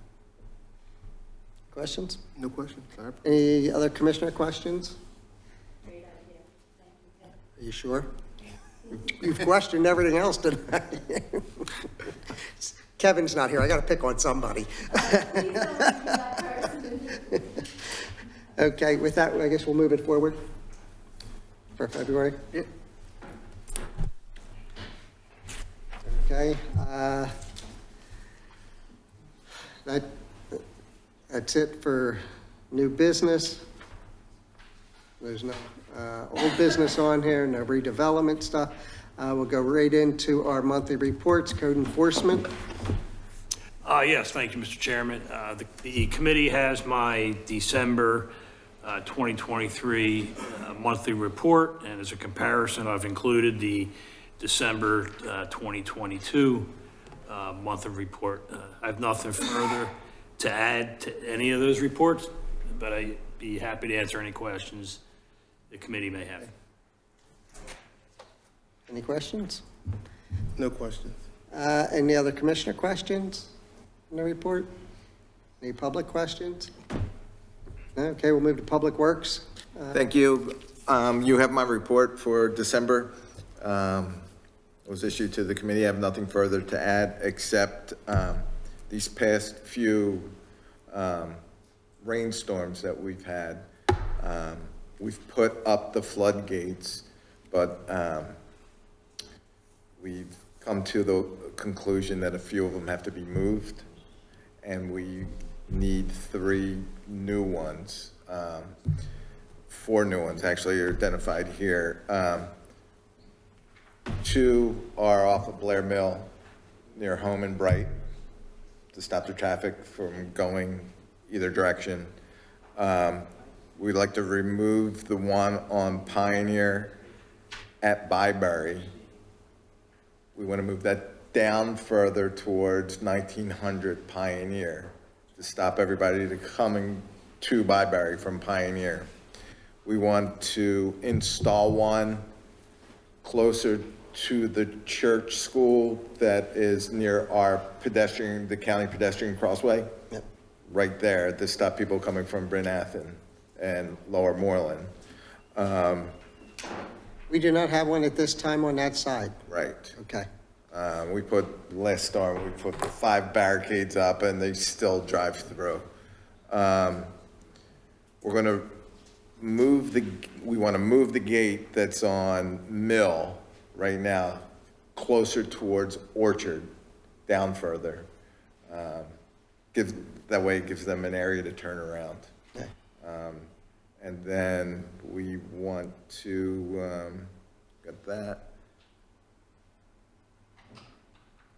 And then we were thinking about one up near Fulmer to stop traffic heading towards the new bridge.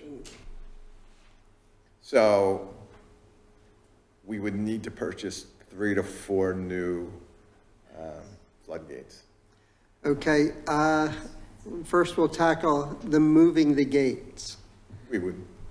We do it in-house. In-house, everything. But whose properties do we have to notify, change, and PennDOT or anybody else? Well, the one we'd have to, 2 of them that we're gonna move, one that we're gonna move, it's gonna be on our road, Pioneer Road. We don't have to notify PennDOT for that. I don't know if we have to notify PennDOT to tell them we're taking it out of their right of way. because it's no longer going to be in there right away. Yeah, I mean, we're gonna have to do the ones you want to install. Yeah, So we- we'd probably just include it as part of that. That's fine. Hey, do we have to do any permits or anything like that for? Yeah, we'll have to get, we got a HOP permit last time. We have to do the same. Are we talking a big cost in moving all these four, just moving? Moving, like, Permits or whatever? well, permit costs, we do the installation, the new floodgates, they went up considerably since the last time we bought them. They're like $9,800 now. Piece. So what's our total you're looking for of them? If we don't put them on at Warminster and Fulmer. Well, if it should be there, these are safety issues. So, 4. okay, and what's your estimate total for it? It's going to be close to $40,000. 40? Which is not budgeted, but we will discuss that. It'll probably go back to finance next week. And locations, just so we know where they're going. If We it's identified the locations with the traffic unit. Okay. Police Department, after the last storm. And they were the locations that we decided on. Okay, but on whose properties? That's the only thing. Do we have to do anything? That's between you and. They're all on state roads. Okay, we don't have to notify on this? What did we do last time? We researched PennDOT's records for the right-of-way, and then for the ones we kept in the right-of-way, we didn't notify. Because we had to get permission from Yeah, Klein Duff. Yeah, they were the only one that was out. Yeah, that was So- out of the right of way. I was out of the right of way, okay, wow. That's on the edge of the road. Yeah. Okay, that's something for you guys to figure out and together work on. out. And Cheryl, is it all right if I move this up to your committee, because it's an extra 40,000, but it's a safety issue if we can move ARPA, if we have anything left over from our corner or anything like that. We'll move it to your committee, okay? All right, any other commissioner comments? Any public comments? Yeah, we put them up, people drove around them and still went in the water, and we had rescues in the last storm, just because people went around them. So, but we're trying. Thank you. And I still have one more question. Since we went automated with the trash cans, in 2024, I do have one trash truck budgeted, an automated trash truck budgeted for 2024. One budgeted in 2025 and one budgeted in 2026. Takes approximately a year and 3/4 to receive these trucks. We don't even know when the build date is going to be for the cabin chassis right now. Might be June. So we're not going to see the 2024 vehicle until 2025, maybe June of 2025. My question is, since it takes a year and a half and we're going through 2 budget cycles, if I need to go to the finance committee or the full board to ask permission to order both trucks at the same time, since one will be paid out of the 2024 budget, and one will be paid out of the 2025 budget, when they both would be delivered in 2025. That's a question for the finance committee. We'll send it there. Okay, Cheryl? And, so All right. you can talk to. Sure, that's it. Cheryl, That's all I have. And she can bring it up in finance for that committee. Okay. And you did put on, I know the website, when we do have storms or something like that, and we have to wipe out a day that we don't. With trash? They could put the plastic bags Yes. out the following. Yes. Thing. So, thank you. That's a good option. I know I put it out for my ward on the one just to say, even though it's 2 weeks, you can put out an extra trash bag. So I think that. Right, I worded it, any extra trash, put in plastic bags, lay next to your trash can. This time I noted, we will not pick up any extra trash cans. So, It's only, if we have an emergency, we shut down. Right? Okay, good. so also, getting back to the trash, Commissioners,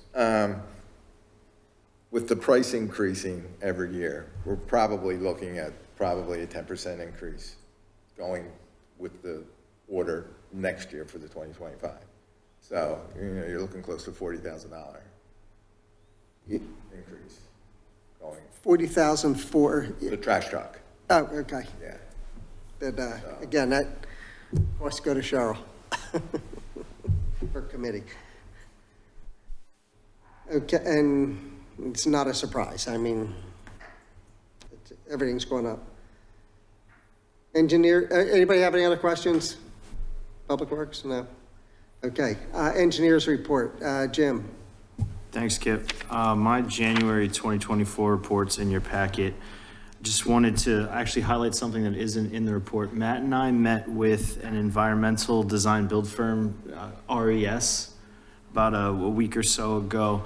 They had reached out to former Commissioner Peruzzi via email to kind of open dialogue about some of the projects that they've been doing. They specialize in stream bank and riparian enhancement projects that would give municipalities MS4 credits. I think the interesting part about their pitch, correct me if I'm wrong, Matt, but they design, build, and then maintain them in perpetuity on public property. They're currently working with PennDOT and the Turnpike Commission, and they had initially said Pileggi Park was like a potential spot for something, just I think because it drains in the vicinity of the Turnpike. We certainly had some questions about like public bidding and procurement because, you know, they want to design, they want to build. And so I don't know how that works with like going out to bid on something that's been designed.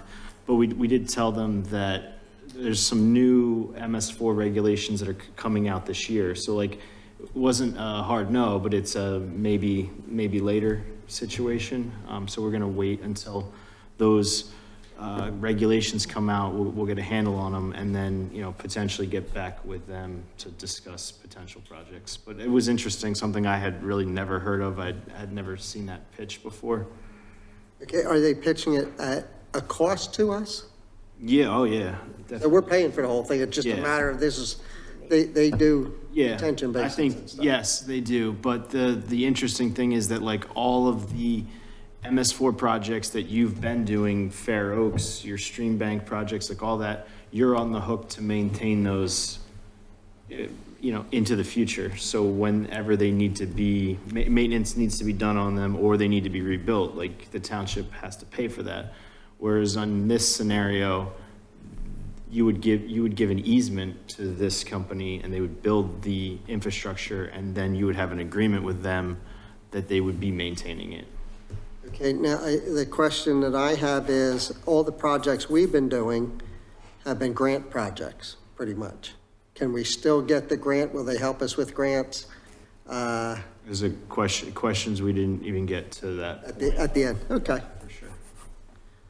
Yeah, I was where you were going to meet with them, so it's good to know that, yeah. It was, I mean, I found it interesting. I went into it a little skeptical. I'm still, I think, you know, we're still a little skeptical of it, but it's certainly worth exploring a little more.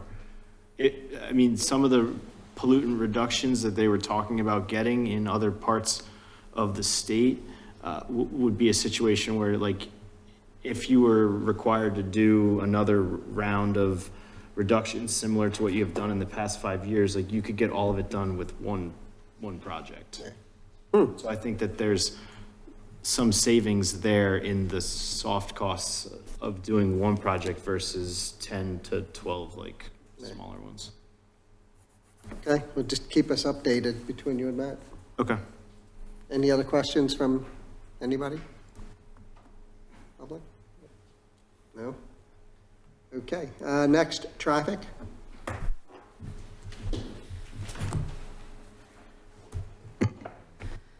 Hello, everybody. The report is in your packages. The one item that I think Matt's request is to go over is both the Warminster Road Bridge and sidewalk projects. Warminster Road Bridge reconstruction, that's a PennDOT project, and just coordinating with them on their schedule, they're looking to get that back open early February, wrapping up striping and signage. I think the structure's mostly done.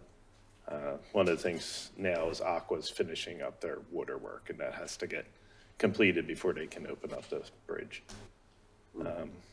As far as our sidewalk project, I'd say we're probably about 90% complete. All of our sidewalk is installed. There's a section missing that Aqua has to repair because they had to move where their water line was going. So majority of sidewalks in.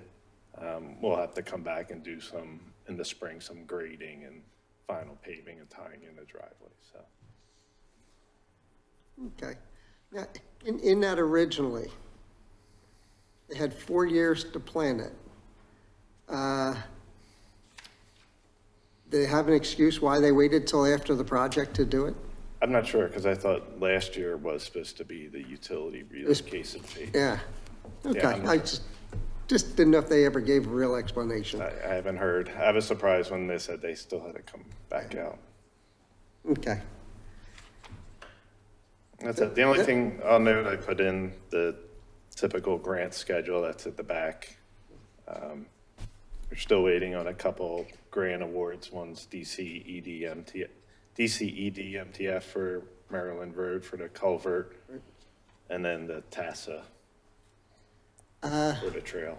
With that culvert, I had called you on everything deteriorating there, the ground. Did we come up with anything, what we're doing, or? Just so everybody knows, I was driving by. Off of Maryland. Yeah, right by the culvert that we're gonna be lining and replacing the washout area to the one side. I actually think what happened was it happened during one of those really heavy rainstorms, and there's one inlet that's at the low point, and it has like just a 12-inch pipe that goes out of it. So I think that whole area sort of flooded. It spilled over the curb, and then when it went down towards the creek, it just kind of washed a lot of stuff away. Yeah. We had talked about like potentially fixing it with gabions or something. I don't think it would have much of an impact on the lining process, because that's just I'll see what we have inside. planned for there. Yeah. I'll share the latest plan so you guys can see it. Okay. The reason I said that, I happened to be walking by there, and within 3 feet of the sidewalk, it dropped down 8-10 feet very abruptly. So anybody could just, in the dark, could walk right off it and end up in the creek since it washed away. Okay. Anything else? Yeah, Anton, it could be also, if that pipe doesn't have capacity, like maybe when we do the liner project, we replace it with something, and it also ties in very high up in the bank. If we could lower the invert a little bit, Okay. probably. This is a downstream pipe. It's downstream of the culvert. Okay. I'll send you the plans and we'll just have a talk.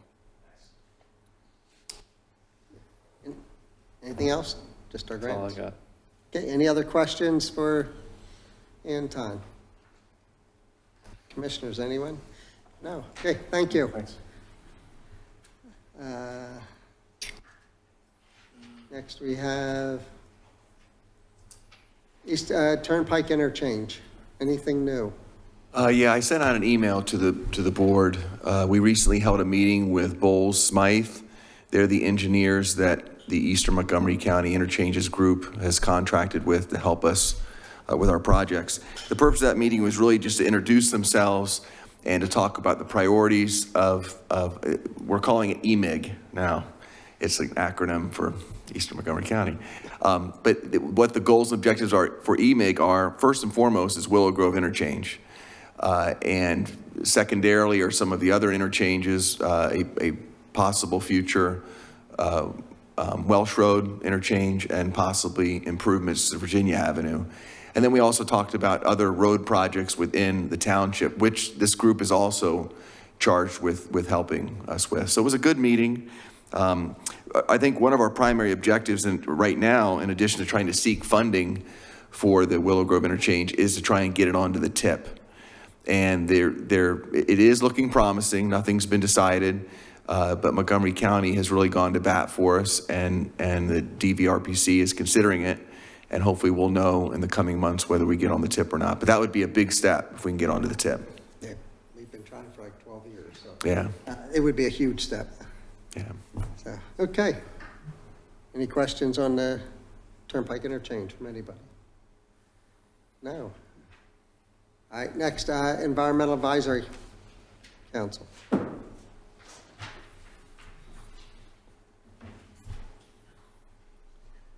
Hello, Lynette Saunders, for those of you who don't know me. One of the first things we looked at was getting some numbers for the presentation stage for the Outdoor Environmental Education Center over at the library. We have 2 so far, we're waiting for another, and then we'll present them and, of course, talk to Paul. We did purchase Feather Friendly for the library windows on that side where the Outdoor Environmental Education Center is going to be. The future plans that are put in native plant gardens that would attract birds, not right to attract them and have windows there for them to kill themselves on. So we did purchase that. We can't put it up till spring because it has to be warm enough to put it on. And we will need some help from Public Works to do that. Either that or we'll sign a waiver as we climb up ladders, but we'll need to put that up in the spring. We did plant Pelagie Park, and this thing seemed to be doing well. The educational sign that we ordered has been delivered to Pat, and when weather permits, he'll put that in. And we're still trying to designate an area near the middle school for Leave the Leaves. Can't emphasize how important it is for you to not rake your leaves in the fall, and it saves you work. There's actually a lot of caterpillars that overwinter under the leaves, and the birds need those caterpillars to feed their young, and also need to turn into butterflies. Salamanders overwinter under them, as do firefly larvae, and firefly numbers actually have dropped dramatically. We would also like to consider an area at Mason's Mill Park to leave the leaves. So as you walk down that walk, past all the tiny town, and I'm not sure what that other new structure is called, it's some sort of game, but past all that on the right between the path and the railroad tracks, a lot of trees would be a perfect place to leave the leaves, and we would supply an educational sign. So if we'd like to be able to do that. In your packets, you should also have recycling information. A number of us got together and kind of rewrote that, just kind of making bullet points because we thought it might be easier for residents to see what is and isn't recyclable if it was just in short bullet points. Ideally, I'd like to see this on the website. I know in the newsletter there is certainly a space issue. On the website there shouldn't be, but we thought this would, again, might be easier for residents. And I know just looking at what my neighbors have put in their recycling, they don't understand what is and isn't recyclable, so I thought it might make it easier in making our recyclable materials better so that they would be more likely to actually get recycled.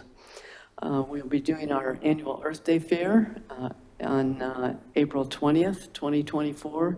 We would again like to have permission to have live animals from Briarbush like we have in the past, and also have the same food vendor we had last year, if that's okay. Do we even have, we have to mention that or vote on anything, or? On what?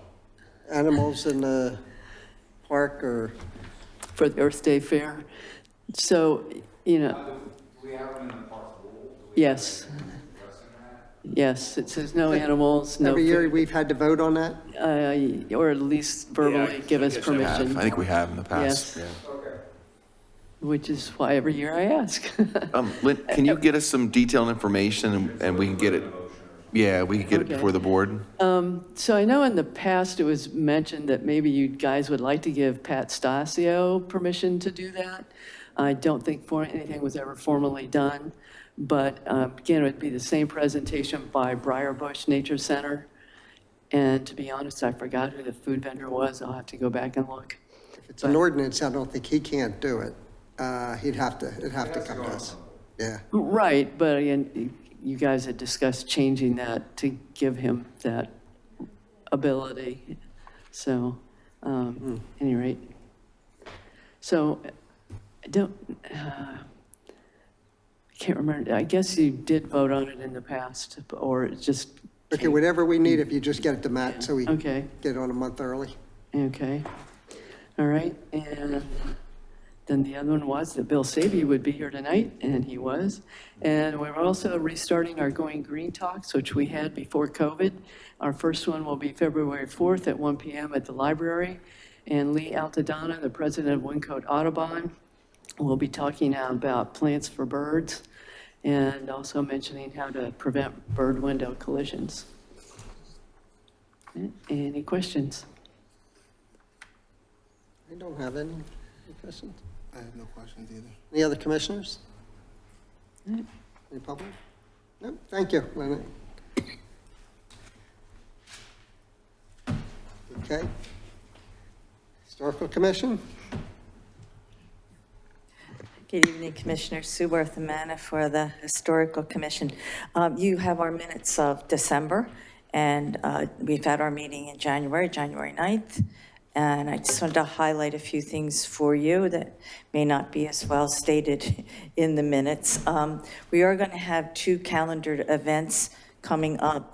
May 18th, the Montemoros, who Gia is a new member. They took over the Dobbins property, which is Certificate 001 for historical inventory homes in the township, and are becoming really super active members. And wish to host an event for our historical inventory members and for people who are interested in having their home looked at as a potential historical residence in the township. And then again, are very successful. So happy to always be in the fall. I know we just started this year, but we think about the fall already. Our spooky farmstead event. Many people have come to that and love it, and so we're going to do it again this year. And we're already planning on it because Jackie Sherapinski is the leader of the band when it comes to that, and she's already had great ideas, and we would like to do an historical reenactor group and get ourselves again more prepared for our 250th anniversary Revolutionary War here in America. And so that would be part of what we're going to do this fall as well. So kind of looking forward to that already myself. We have always done the banners in the past, now I forget how old it is, maybe 7 years. We need the banners, turning to Dave Elsier, the banners put up. And we did do all that work, but I take it that between toters and now snow, because I see that most of the hardware is down along Memorial Drive and other places. And I've taken all the pictures, God bless you, all the reference pictures for replacing that. Right. Yeah. We're probably looking at springtime to replace them after the winter. Okay, now that we have winter, I understand. But, okay, that's good to know. Yeah, and then we also still have to put the historical placards up too, those areas that are designated for the Willow, the church. Yes, secondarily signs, yes. So yes, getting those back up again though, because, and I understand probably they should all go up at the same time so we have an expiration on all of them, because pretty much at this point, most of them are looking shabby. So we have replacements, and every year we will have replacements, by the way, just so that you have them in the shop. And we, have to ask you, you'll see them and you can handle it. I know you can. Our street sign toppers, we talked about two major initiatives for this year going forward from the banners. The street toppers were for the Ferguson track, which is Fitzwatertown to Allison, Easton to Moreland.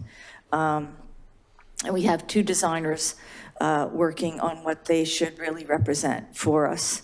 And when Commissioner Prusi left, we had talked about doing that, and I assume he had brought that to your meetings, doing the access points to that area. So we're going to start from the outside, start from ABC, give me a street, Ellis and Moreland, for instance, and start at those ends down Moreland and then down Easton, and then come in, because it's going to be a rather more expensive attempt on our part to, raise awareness of historical aspects in the township.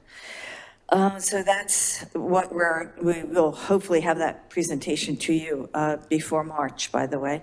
And the other piece of something that we fell off from maybe 5 years ago is looking at our buildings where there are businesses and getting businesses interested in having their own buildings recognized. We had targeted three people to talk to there. And we realized in looking at the ordinance that we may have to come back and discuss that here, because when you have an office building or a warehousing or anything, you may need something else. It's not your home. And so we want to make sure that we can offer businesses some aspects of why they should put their building on our historical inventory. So we're going to be looking at that with you pretty closely. Back to signs again. So Dave, where is that? The signs are all done. They're all ready to go up. And then at the end of the year, since we did have money left over, we had talked about having another sign, and that would be the Red Lion Inn. And we asked if that sign could be moved, since it is out here on the same area where the Dubray House is. And we wanted it put back where it belongs, which is actually in the triangular piece of land marked by the W, formerly the Willow Inn, and Manhattan Bagel. And I personally talked with the owner of that property about putting it back over there, only to find out that while I was talking with him, he actually no longer owns the property, and that would be our developer friend, Bruce Goodman. However, he did say that he would support it. Obviously, he had sold the property to the gentleman who is now running the Manhattan Bagel. So I wanted to know what is the proper process for us to request that.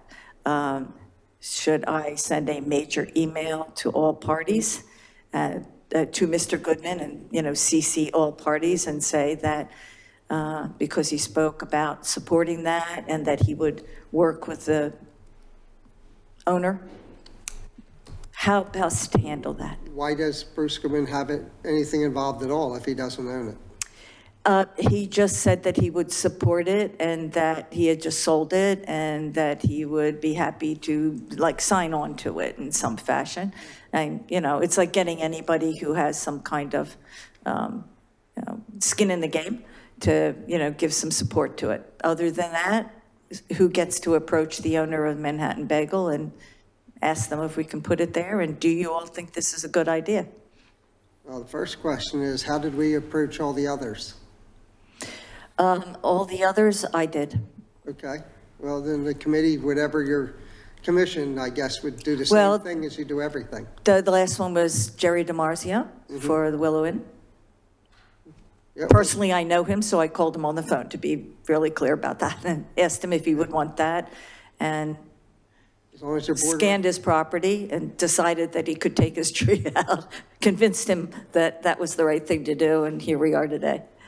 As far as us, did we actually put in our ordinance, bylaws, whatever you want to go by, for homes that are historical, did we outlaw commercial buildings in it? A building's a building. When you say you want to go after commercial buildings. Well, we'd always talked about historical places in the township based upon them being homes. So we had an owner, and we talked to an owner of that property versus a business owner or a renter or yes. And then when we did the Mineral Springs, that was the first sort of offshoot of doing an actual site. But it's always been a church or a house. It's been very specific that way. It hasn't been a business entity. I don't think so. There's nothing there. So we don't have to do anything with that. If it's a business property. But when you go to put a fence up or you go to do something on a home, you have to come to us. And then for a lot of people, they don't want to be on the historical inventory because they don't want any restrictions, or they don't want to find if they have a business something happening business-wise, they don't want to have to add this in if there's going to be a time element that would be negative to their outcome. We want to be able to say that, we want to be able to begin to discuss any of the issues that any business person might have about this. You can discuss it, it just has to come back to us. Yeah, that's what I'm saying. all. I just wanted to apprise you of, that this would all be out there, and we might come up with some things that we hadn't thought of, and we'll just keep bringing it back to you. And if we have to change or add to the ordinance, just a heads up Okay. for that. I'm also going to tell you that we have an absence on our opening on our historical commission. Our magisterial district justice resigned, Tom Mert. So with that, we offer anybody a person at large, member at large position opening. And we are also going to Zoom. The purpose of Zoom will not be to take us out of the library. It will be to allow one of our key members who is undergoing major medical issues to continue with us because she cannot be out amongst us. And that will go on at least till June. But we're not encouraging our members to meet with us through Zoom for any other reason. This will just be for her and her alone at the moment. So we're just saying that I will be handling that, if that's okay with everybody. I would think so. It's my account, that's all I'm saying. It's, do I have to do anything? So, random things are one thing, established things are another. So I just wanted to make sure that you all knew that that was going to happen. And do I just send that to you, Matt? And I make sure that you know what the numbers are, the Zoom, the link is, it's for everybody, et cetera, so that you can put that out there. You just need to advertise. Okay.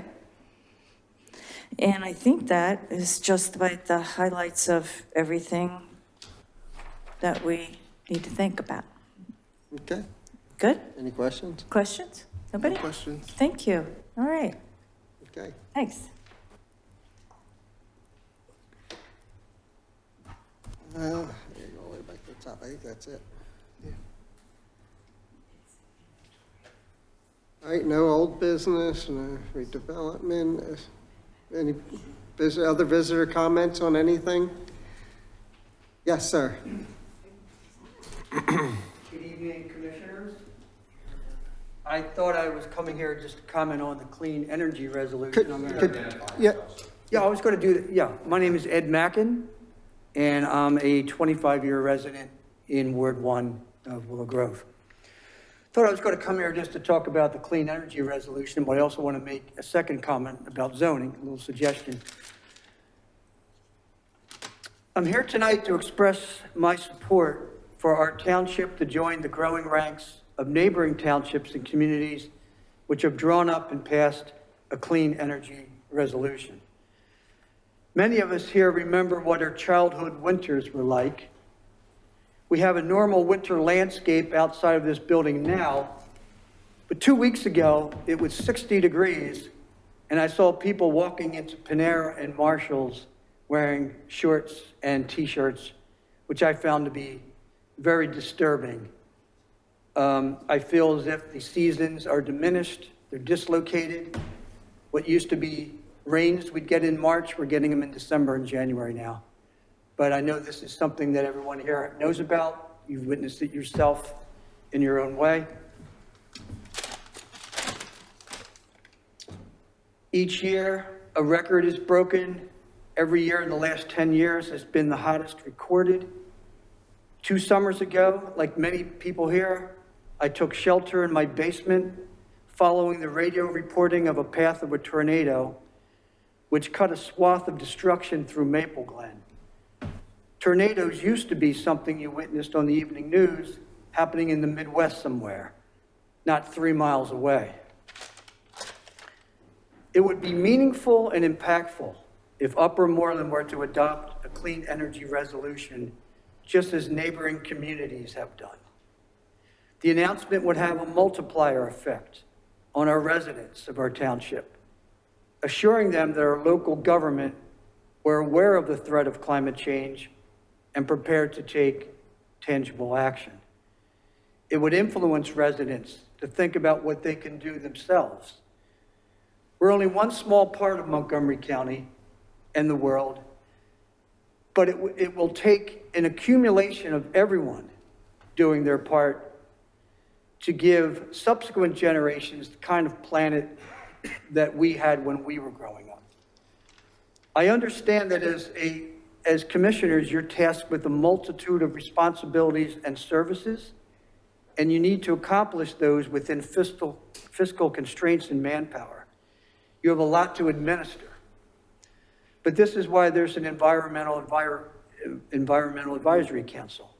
Lynette and her members can recommend first step energy audits, inform about federal, state, and utility grants, produce cost-benefit analyses of switching out fossil fuels for electrical sources, such as solar panels, heat pumps, and electric vehicles, even if just for the code enforcement vehicles.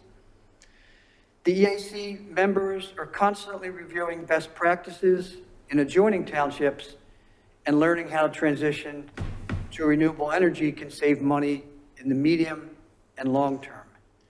And they could add our residents to a growing rank of people looking for a more sustainable economy.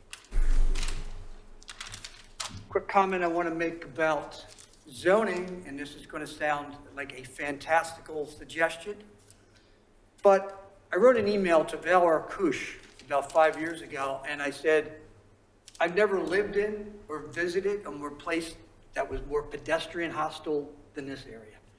I live in the Overlook section.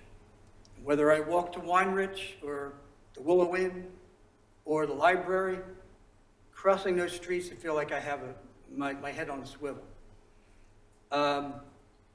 It's not easy to change that. I mean, let's face it, we're a crossroads of a lot of very busy streets coming through here. But this is the suggestion that I made to her that I'd like, at least think about. I suggested that if there was ever a community that could use a pedestrian cross bridge, it's this community. What I had in mind was, if you picture those apartments at the station, I think they're called the Station Road, Davisville Road. If you picture the southeast corner there, and you go up a little bit further across from where the florist is, you could start a pedestrian bridge that would span Davisville, it would span the SEPTA tracks, it would span Easton Road, York Road. It would eventually bring people over to the shopping center in an area that used to be the breezeway there, that shopping center where, I think there used to be a Home Goods there. It was like a breezeway. So you basically would be transporting people across that whole thing, bringing them into a shopping center.